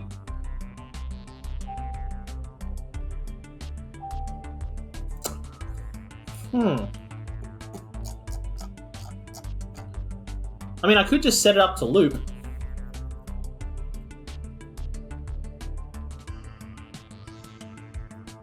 No, maybe, see...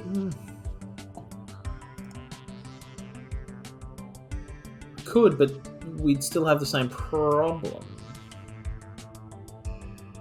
So I think this is supposed to be, we go back 15, because we need to account, I'm pretty sure we need to account for 0? No, we don't, because we do a seek 1 for the odd numbers. So no, this should be 16. Once we hit our 16th... Oh, hang on a minute. We do all of this. Oh, wait a minute. Wait a minute. It might be the problem's up here. So once we hit 16, because we do the test, add 1, and go back. And yeah, but then we're at the next position. Just want to move through this really slowly. So we tested it. We're adding one, testing, adding one, testing, adding one, testing. Hang on. 1, 2, 3, 4, 5, 6, 7, 8, 9, 10, 11, 12, 13, 14, 15. Okay, so this is gonna invalidate out. So 1, 2, 3, 4, 5, 6, 7, 8. So 1, 2, 3, 4, 5, 6, 7, 8. No, that's going to invalidate out. 1, 2, 3, 4, 5, 6, 7, 8, 9, 10, 11. No, 1, 2, 3, 4, 5, 6, 7, 8, 9, 10, 11, 12, 13, 14, 15, 16. So that one should work out quite nicely.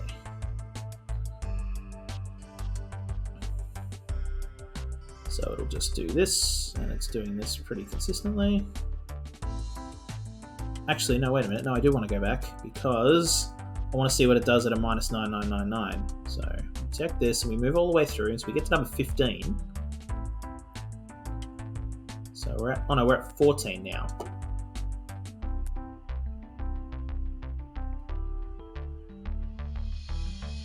Because we start at 0.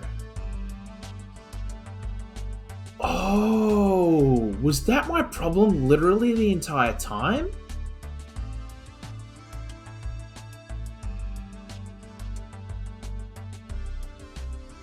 Instead of copying 0 to X, what if we copied 1?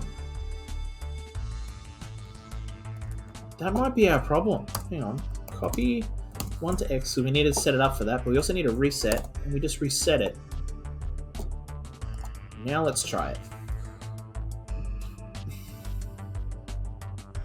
Nope, we're sending minus 9999 values. That's bad. Okay, what we need to do... oh no, that's bad. Okay, so no, that doesn't work. Well, no, because our X register is going to start out. No, that's not working. That's not that. Whoa, no. We still want to reset it. Copy 0 to X. We still want to reset our X register, and then just go back.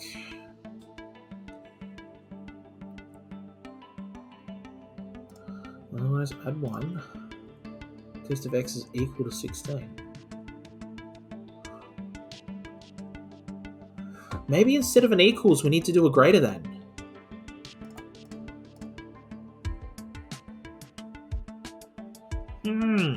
Maybe it needs to be a 17. No, I don't think 17 is going to work either. Okay, hang on. I want to see us get to this point. Wait. Oh, that's the reset. Whoops. No, I don't want to get to there. Sorry. I want to get to here. So we found 16 numbers. So 1, 2, 3, 4, 5, 6, 7, 8, 9, 10, 11, 12, 13, 14, 15, 16. So it should go back to this 8. And it does. Okay. So that part does work, and then it sends 16 numbers. So 1, 2, 3, 4, 5, 6, 7, 8, 9, 10, 11, 12, 13, 14, 15, 16. So it should send these numbers. It should end at 4. But it doesn't.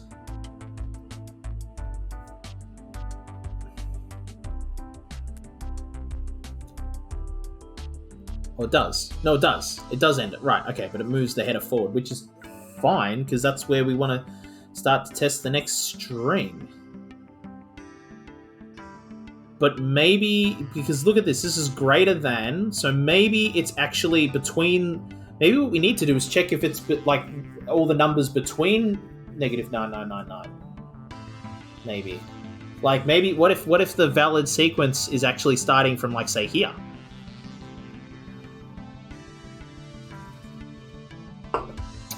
That might be the trick.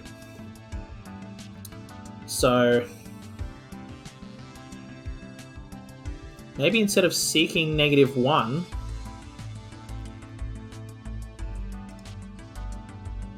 yeah. So yeah. So the problem is, there are values, there are strings, or like there are sequences of numbers that are greater than 16, and so we actually need to account for that. Okay, so let's hang on. So we do that, we send that off. That's still, I think that's all still okay, but I think we do need a seek. We don't need a, well, maybe we do need a seek step. But we... No, you know what? Instead of seeking -1, let's seek 15. So we go one number back. That accounts for it. So that way, we just ditch that we just hive off the first number and then start with that sequence again. So, and then we just kind of basically just move our way through like that. Maybe that'll work. So we do all of this, we send a number, we go back 15, then we're going to check if we've got another 16 numbers, which we didn't, so that's good. Oh no, wait, yeah, no we didn't, because we went back 15, wait a minute, hold on. So we went back to here, and then we went 1, 2, 3, 4, 5, 6, 7, 8, 9, 10, 11, 12, 13, 14, 15, 16. We should have sent another number. We might have, and I just didn't see it. Hang on. So that's sending a number there. And it went back. Then it waited to get a validation. Where is it in here?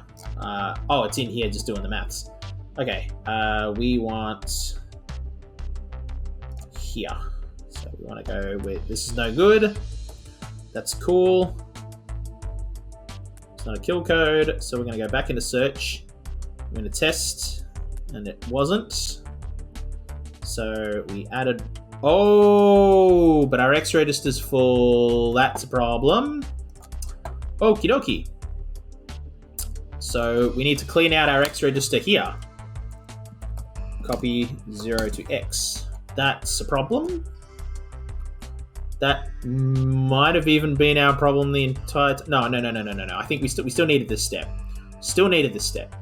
Okay, but we do need to clear out our X register because we're using that for counters, and that's that's just sloppy. That was sloppy. Should have had that the entire time. Okay, now let's try it. Okay. Yeah. Okay. Cool. And now we get another sequence, and it's going sweet. We're gonna try that. Yes. Okay. Yep, see, and then we start from there, and then we move our way through it again. Then we're going to start from there.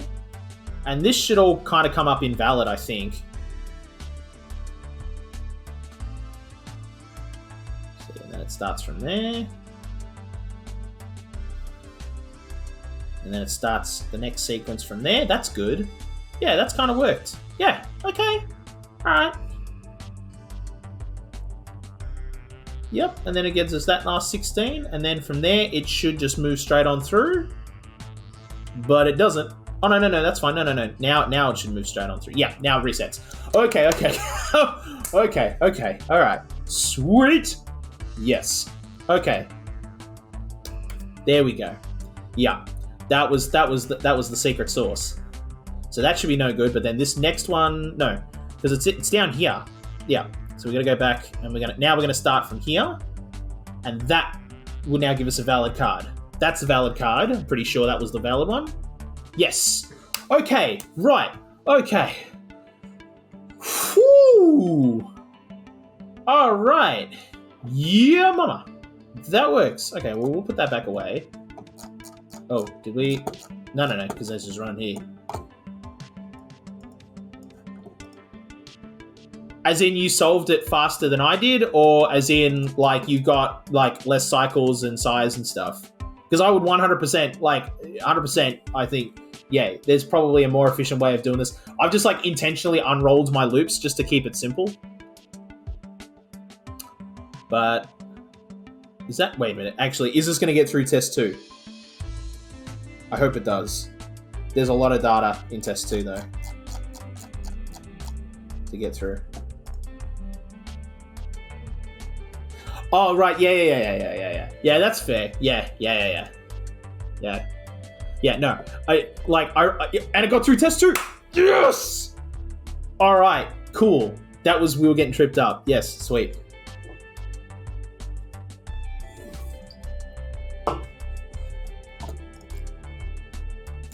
Yeah, that's cool. I mean, I put the tag casual playthrough on stream for a reason. Like, this is not, if you are not getting your hardcore, MLG level Exapunks pro gamer stuff here.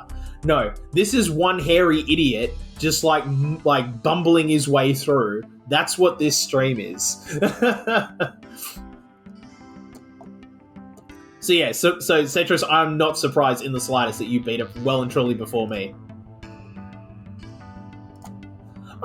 I wouldn't say so, because I mean, think about who think about who plays Exapunks just period, and then who plays at like what we would consider to be a casual level of play, which is like kind of I would say I'm at a casual level of play for Exapunks players, like not for like gamers in general, like where we're dealing with a niche within a niche here. All right, let's just fast forward this. I think now that we got through that, I think I'm pretty confident that works. Damn, even a fast forward that's slow. Look at this. We're at full speed. It's like, oh my god. There's a lot here. But we came in undersized. Yep. All right, let's have a look at our score. Okay, cycle's not bad. I'm happy with that. I'm happy to be in the median. Activity, yeah, that's. I feel like if there was a way to do it with more activity, I'd be extremely surprised. Well, actually, no, that's true. You could go back, find the file, copy the numbers there, and bring it back. But that's like so insanely inefficient. Why anybody would do it?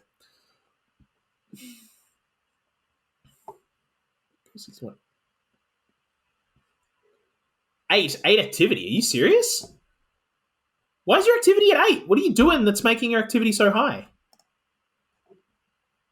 Yeah, that's what I mean. Like, what?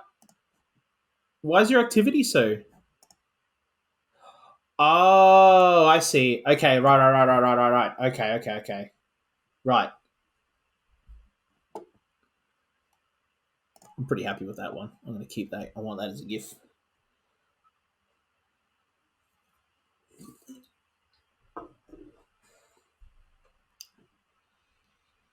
Recording your solution for test run 1. Damn! This is a big GIF. But I like it though. Like you can really kind of clearly see. How did you get rid of the sending?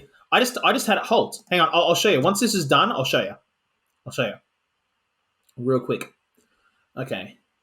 Damn! This is a long GIF. But as soon as this GIF is done, basically I just had it run out of instructions, just to put it simply, is what I had it do. Like, well, I had it run out of. I sent it a kill code to say, like, we've got a valid credit card number, so you don't have to jump back into your loop. And it goes, okay, and then it just runs out of instructions. Yeah, I sent a kill code. Yeah, pretty much. Yeah. All right, hang on a minute. So I'll show you. Where is it? So here it is here. So it sends over the 16 numbers, and then it waits for a number to come back. And if that number is... no, wait, where the heck is it? Oh, here it is. Sorry, it's up here. Wait, no. Where the heck did I send the bloody... Copy M to X, test... Oh, right, yeah, no, here it is. So I had it, yeah, so instead of sending a kill code, I would have it send a next, like, jump back into the loop. But if it doesn't... If it... Oh. I didn't realize we could put things there. That... Yeah, right. So it can mark true, do stuff, you can still do stuff, and then go back. Yeah, but basically, if it comes out false, it just runs out of instructions. I mean, yeah, you could do it with less steps, but like, I mean, having something go over and kill is like, kind of looks cool, I guess. Like, I mean, I suppose it looks pretty. Anyway. We done. We done here. Can I exit? Can we still get the outro? Yes, we can. Here we go, Ember. What do you got to say? Turns out you can order and take delivery of a supercomputer surprisingly fast. Well, yeah, I mean, there's no reason why ordering if you can order a supercomputer with a credit card, there's no reason why you couldn't use the same infrastructure for ordering a pair of underpants for ordering a supercomputer. Like, it's basically the same.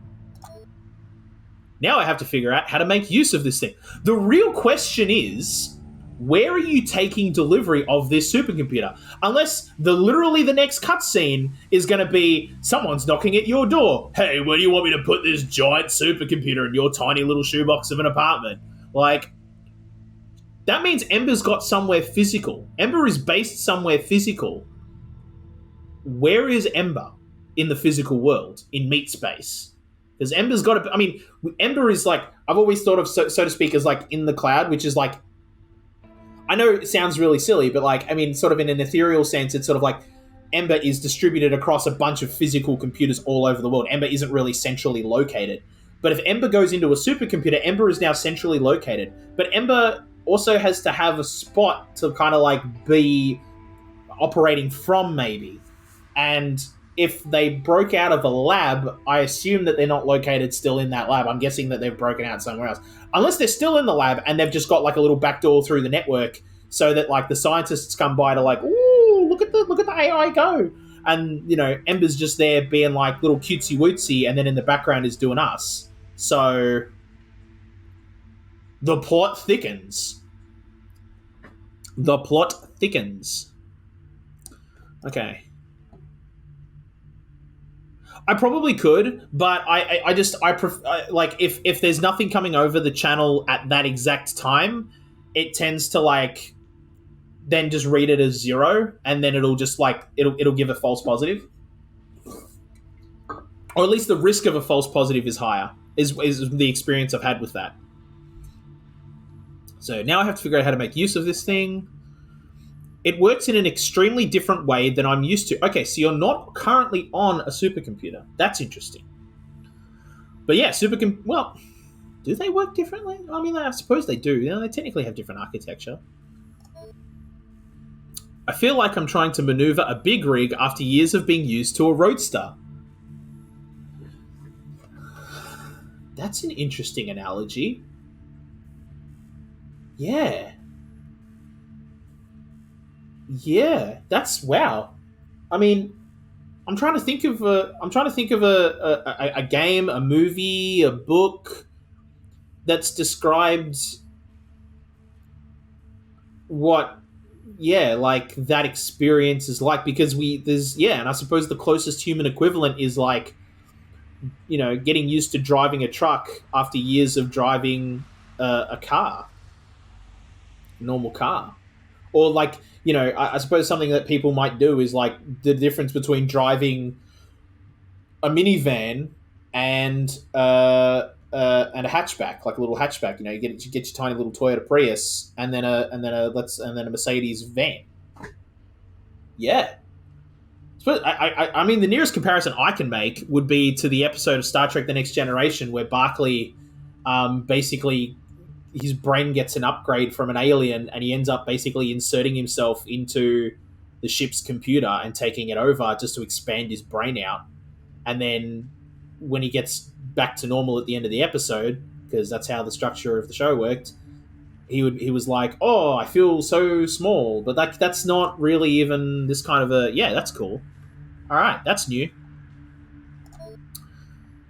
That's a use of a metaphor. What do you think? I really, really like it. I mean, we just spent a few minutes talking about it. I really liked it. Very poetic. 10 points. That was a really good metaphor. That was solid. I thoroughly understood exactly what you were saying. Message received. Thanks. Once this thing is fully online, I should be able to run dozens of metaphoric thought space dimensions at once. Yeah, totally. Yeah, all the metaphoric thought space dimensions. Okay. Oh, more chats. Maybe I should change my name. Why do you have that equal sign? Oh, why? Oh, right. Why do you have that equal sign anyway? I always wondered. Well, I was drunk when I signed up. It's just a typo. I was describing myself. Oh, right. He's called They're called Blasted because they were plastered. Right. Oh, I thought it had some meaning. It does. It means I was drunk when I signed up. Yeah. That's some good flavor text. I like that. Aberdeen. Oh, okay. It's another hack battle. All right. Well, let's have a look. All right, Ember, what do you got to say about this one? It's the final hacker battle. It's the final hacker battle. Are you excited? Are you nervous? Yeah. That's it. That's what I was going for. Yeah, that's right. Don't sue me for copyright infringement. All right. All right. Let's see. Am I nervous? Oh, yeah, a little bit. I'm worried that I'm gonna slam my head right into the wall, metaphorically speaking. Again, no reason to be. I'm sure that you will do great. Oh, thanks for the vote of confidence, Ember. That's some more positive encouragement for. See, you kind of kill the mood when you do the nice thing and then point out that you did the nice thing. So we kind of got to work on that. I know how much it helps. Thank you so much. All right, so now we're in Aberdeen. Aberdeen. Why is it called Aberdeen? Highway, bridge, back road. Probably because it's modelled after Aberdeen in Scotland, I guess.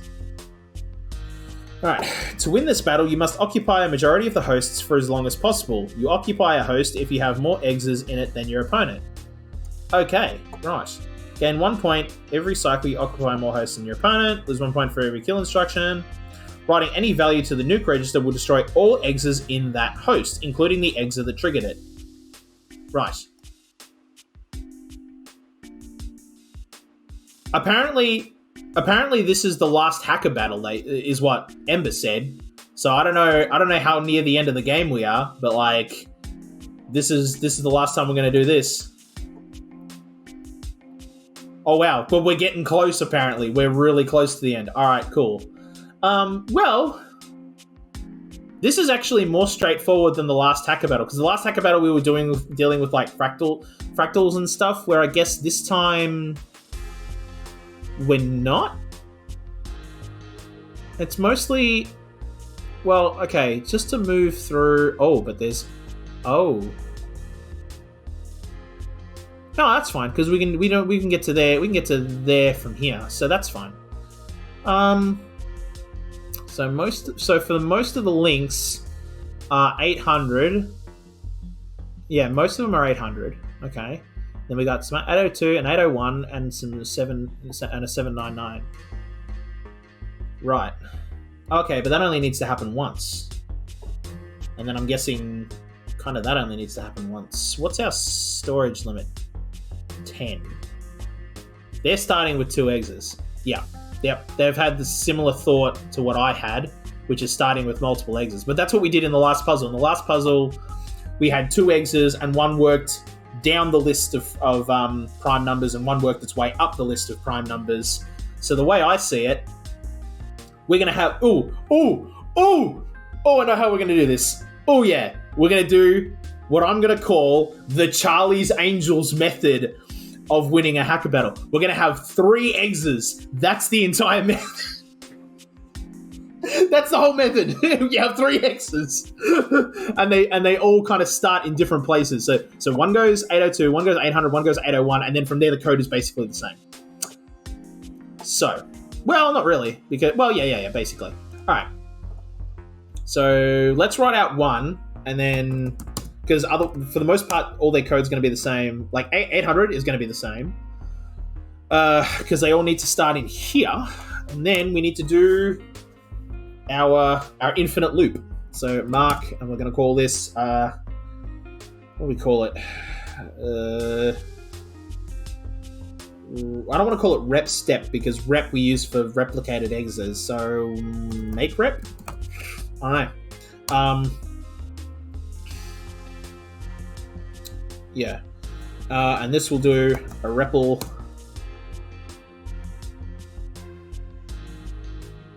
Ooh, actually. Actually. Hmm.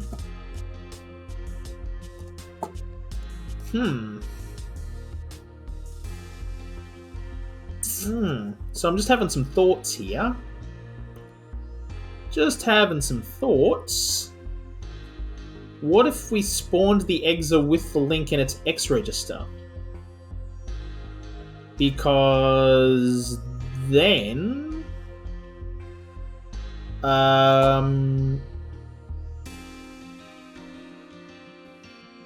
it could then just go link X. But we don't need it to. We know that's going to be an 800, and then we're going to send an 802. Yeah, no, we don't need to do that. So we'll call this one, we'll call it 800. We'll call it rep 800 though. Rep 800. Because what it's going to do is going to go straight across. We're going to go straight. We're going to run right for spawn. Mark rep 800. And this one, when it's born, is going to link 800. And just do that again. It'll just go back to make rep. Yeah. That kind of works, I think. So let's copy this. And instead of so that one's always going to be the same. But instead of an 800, we'll call it an 802. Oh wait, we still need to do an 800 step. Well, that's fine. Actually, no, you know what we'll do then? Okay, hang on. This will link 800. We'll just add a step, link 802. Yeah, actually, yeah. Yeah, that's all it needs to do. We just need to, yeah, and then the code is all the same. Yeah. Cool. Oh my god, I didn't realize it was going to be that. That's a little too deceptively simple. That'll be just 801. Then it's got its rep step. So we're skipping out on these though.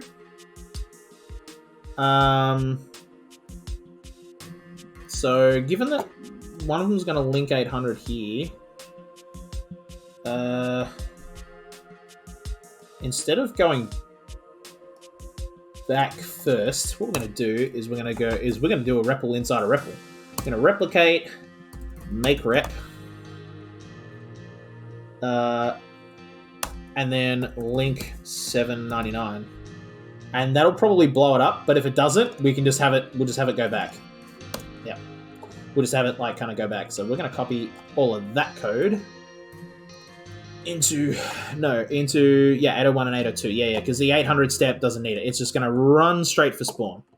So that can just do that. We can do REPL make rep. Unless I do put things in its because putting things in its X register is just that's just more time that I don't want to do. So yeah. Okay, let's try that. Let's see what happens. Oh, did we win? No, we lost. In fact, we're losing every time. Wait, what are they doing? Are they running straight for the nuke register? They are, and they're blowing up. Oh, yeah. We didn't do that. We did not do that. We didn't even touch the nuke register, but they're touching the nuke register. So, and what is it? It's writing any value to the nuke register. So what we need to do is... No, I didn't skip it. No, this one's going straight into it. Like, this one goes right into it. Like, we get there before they do. See, we're in there. Wait a minute. Oh, we're oh. Yeah, okay, so we're sending them. So we're getting in there first.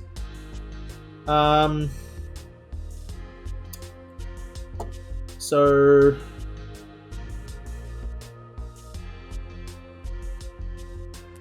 And then we're building out heaps of exes that are going into here.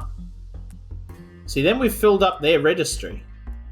Oh, but then they've come over and they've wiped us out. So even though we're basically, even though we're sitting in their spawn. Okay.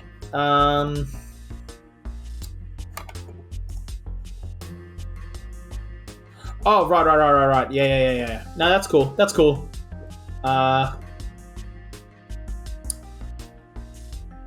I'm not doing anything with the nuke register.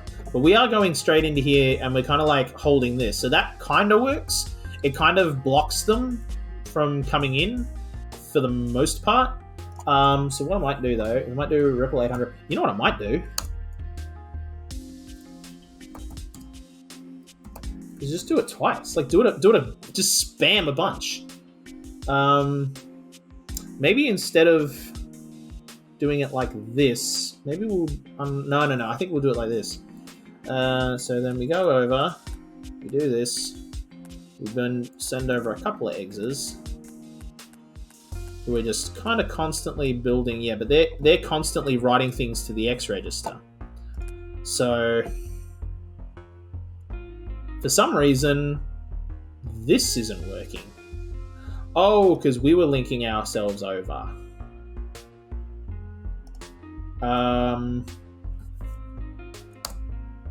Okay, so let's jump into... So we need to jump back into make rep here, actually. Yeah, that'll work now. So we're not moving over with it. So... yeah, that was part of our problem. There we go. Well, so then we don't need two. That's just a waste. We can just do that and just have that spam. Yeah, because we want that good spam. Yeah, look at that spam.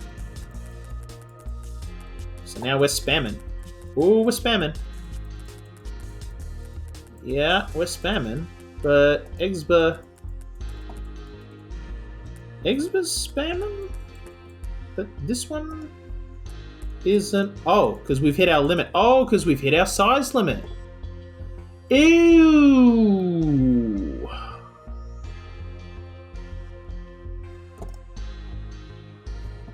Yeah, now we're spamming. But the spam method doesn't work. So what we need to do is actually leave this one alone. Well, not really. We're going to... yeah, we're going to leave this... we're not going to sit in here because that's the one that's going to get destroyed. Who's going over there? It's Exa, isn't it? Yeah, so they're going to go here and they're going to link 800 twice. That's what they're going to do. And then they're going to start... then they're going to put themselves into an infinite loop. Yeah, so we're going to jump over, they're going to build, and they're going to do this, and then they're going to start basically spamming themselves. Okay.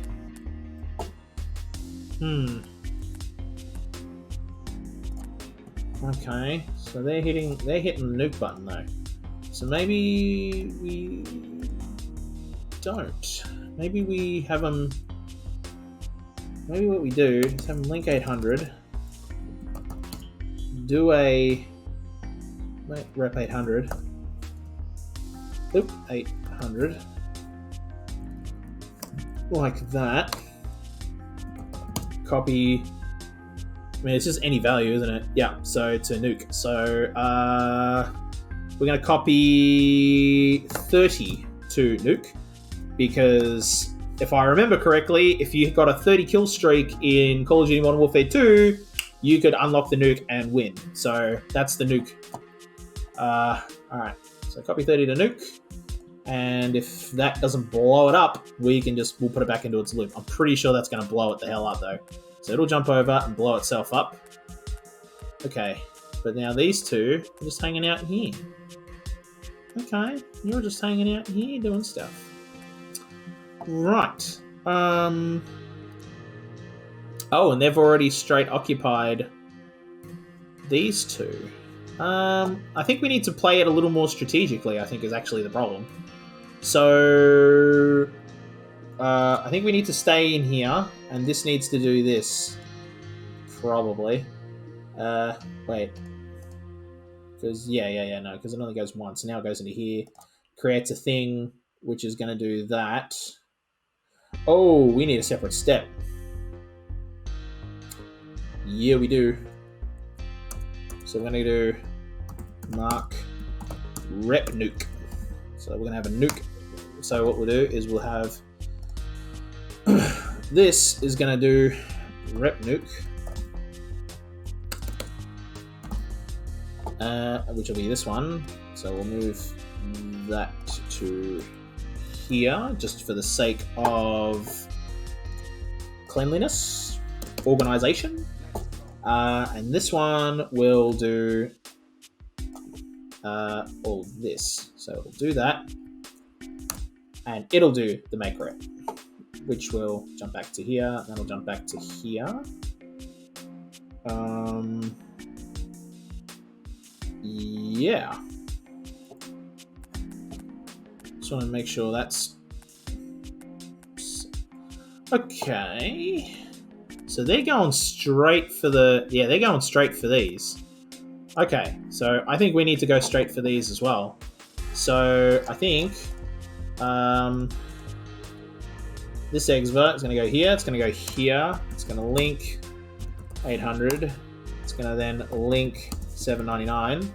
It's going to rep, but it's going to rep and do a -1 rep. And that will... Oh, we can't do that. We can't do rep... I'll just call it rep 1, whatever. So instead of... Oh, no? You can't do... Okay. Rep 1. Oh my god. Oh, right. No, because it doesn't recognize... Oh, I think I know what the problem is. So if I do that, that should still be fine. I just have to change this to that. Yeah. Okay. That's... No, it's not happy with that. Okay. Well, we'll just call it whatever. We'll just call it rep 1. It's fine. And we will link -1. And do the make rep step. No, what we're going to do? Oh, that's no bueno, because it's going to try and make a thing in here, and it can't. It's full. So how are they accounting for that? So they're doing that. Ah, I see. They're just sitting in there. Right. Okay. So they're handling all of their... Okay, so they're handling all of their stuff in here. Right. Well, then in that case, I'm just going to stay out of here. That's what I'm going to do. So, okay, well, let's ditch these then. And we'll just start again. So this one is going to link 802. No, wait, hang on. Sorry, it needs to link 800 first. We're just going to run straight for these ones and occupy them. So we got 800, then 802, then 800, and then 799. And that should more or less be the same here. So instead of an 802, it's 801. Oh, and we don't need an extra 800 step. We just do that. Okay, so that puts us straight in those... Okay, but then they'll blow themselves up. So we need to find a way of, like, basically keeping them occupied. Why don't we just let them do that? So then they just sit on their steps. And they'll just sit there now forever. Cool. Right on. So we've got these now held. Okay. So I'm actually just going to rewrite all of this, because I don't like this. They're sitting in their host and just spamming. So I reckon... But we're not going to... Like, I don't see why we should do that, because then we're giving up a square potentially to them. So I think what we need to do is not do anything in here. Well, actually, we could just run straight over and spam this and get these 6. Yeah, but then they're getting everywhere else. So I think what we need to do is we still need a rep 800, I reckon. And that thing's entire job is to link 800, link 800. It's just going to run straight to their spawn. And then it'll like mark and will rep. We'll make a hold rep, which will then just like be born which will then just spam more of itself. So replicate, rep hold, and jump into rep hold. Yeah, then it can just spam more of itself. So that's us occupying spawn. Okay. So we kind of need a loop here, don't we, as well? Loop rep. Might as well call it that. So that's going to do that step. And then with those 6 occupied, hopefully, we're going to try and take up the back road and the overpass, I reckon, are the next like spots we need to try and occupy. So we are going to do another repl, but it'll be a rep 802 and a rep 802 and a repl rep 801. Well, it should be 801 and 802 actually. Let's make it numerical. There we go. Okay, and then we need to like write code for those. Oh, wait a minute. Once it's in here... Well, no, because then it'll fall through. That's fine. That can all be one bit of code. That's all totally cool. Actually, no, wait. For this, though, we want to... Once we've done those, we want to jump back into loop rep. Because then we just want it to spam this. We want this exit to spam this, I should say. Okay, so now we need a... mark rep 801. 801. And this code is going to do some things. Okay, so once it's in, because it's going to be born in here, so it'll link 801 and then link 800, and then we just need to do a. Actually, you know what? Then. Oh my god, rep hold. Yeah, so we can just reuse that code because we just want it to loop. So that can just do that, and then it can just constantly keep making more of itself. Doop. Or no, that can just loop constantly. And then this will jump into. So once this one's reached where it needs to be, it'll just basically spam. That's cool. And that code we can actually recycle for 802. So we call this 802, and it's going to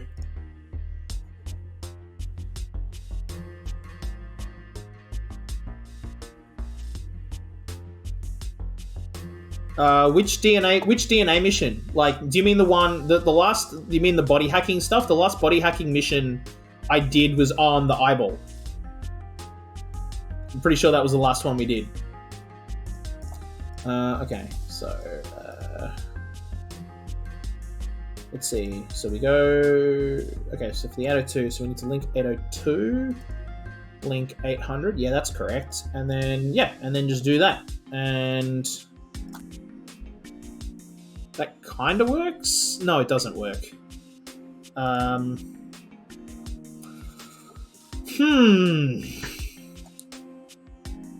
Because of the size limit. It's the size limit that gets me. You know what? Yeah. Yeah, I know, right? Yeah, that's deeply, deeply uncomfortable.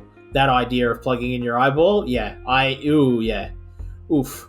Yeah, hang on a minute. Yeah, let's make sure. Pretty sure that was a lot. Yeah, hack your body to repair damaged optic nerves. That's the last body hacking thing we did. Then before that, what's it called? It'll be that one. So it'll be Mitsuzen. So it'll be that one. The one before that was the left hand. And I'm pretty sure before that it was just your arm. Oh no, it was the heart, and then the arm. Yeah. So, yeah, but we're up to Aberdeen. But I'm going to leave it there because this needs to be something we need to think about a little bit because it's a little bit trickier than before, and the part of it is that there's a size limit. Right, I suspect so. I'm not surprised that there's more body hacking missions, to be quite honest. Like, that's not a spoiler, that's totally fine. It's like, I was fully expecting that, because at this point, like, the way I see the plot working out is that we started with the arm, so I'm guessing the infection was, like, down in our hand, but, like, it just, well, maybe it sprouted up here, and then it spread its way down the arm, but while it was spreading its way down the arm, it also spread its way up the neck, because then we do the eye, it would have gone to the heart and then up to the eye like that. So basically this whole side of the body is like all Borg, which is dope. But thank you so much for tuning in today. Don't forget to follow us on Instagram at Pint.Party if you want to get notified on like when we're going live next, or follow us here on Twitch or on Twitter at Pint Party. And if you want to hear me talk about stuff other than like computers and things like that, check out our podcast, which is linked down below. Episode 50 is next week. Oh my god! Like, it's a bit of a milestone, and I'm really happy that we hit episode 50. So I'm really looking forward to that one. If you want to watch like the previous episodes, like previous streams of this, they're all up on YouTube, which is linked down below as well. So you can go and have a look through those, and they're all in a playlist as well. So if you're just looking for something to put on like during the day, you can just hit play on a playlist and it'll just run. And at this point, there is days and days of content there for sure. Specifically with Gimmickpunk alone, there's days. But there's also retro gimmicks where I build a city in SimCity 2000. So that's another thing you can do. And I think that is pretty much it. So with that, this has been Pint Party. Cheers.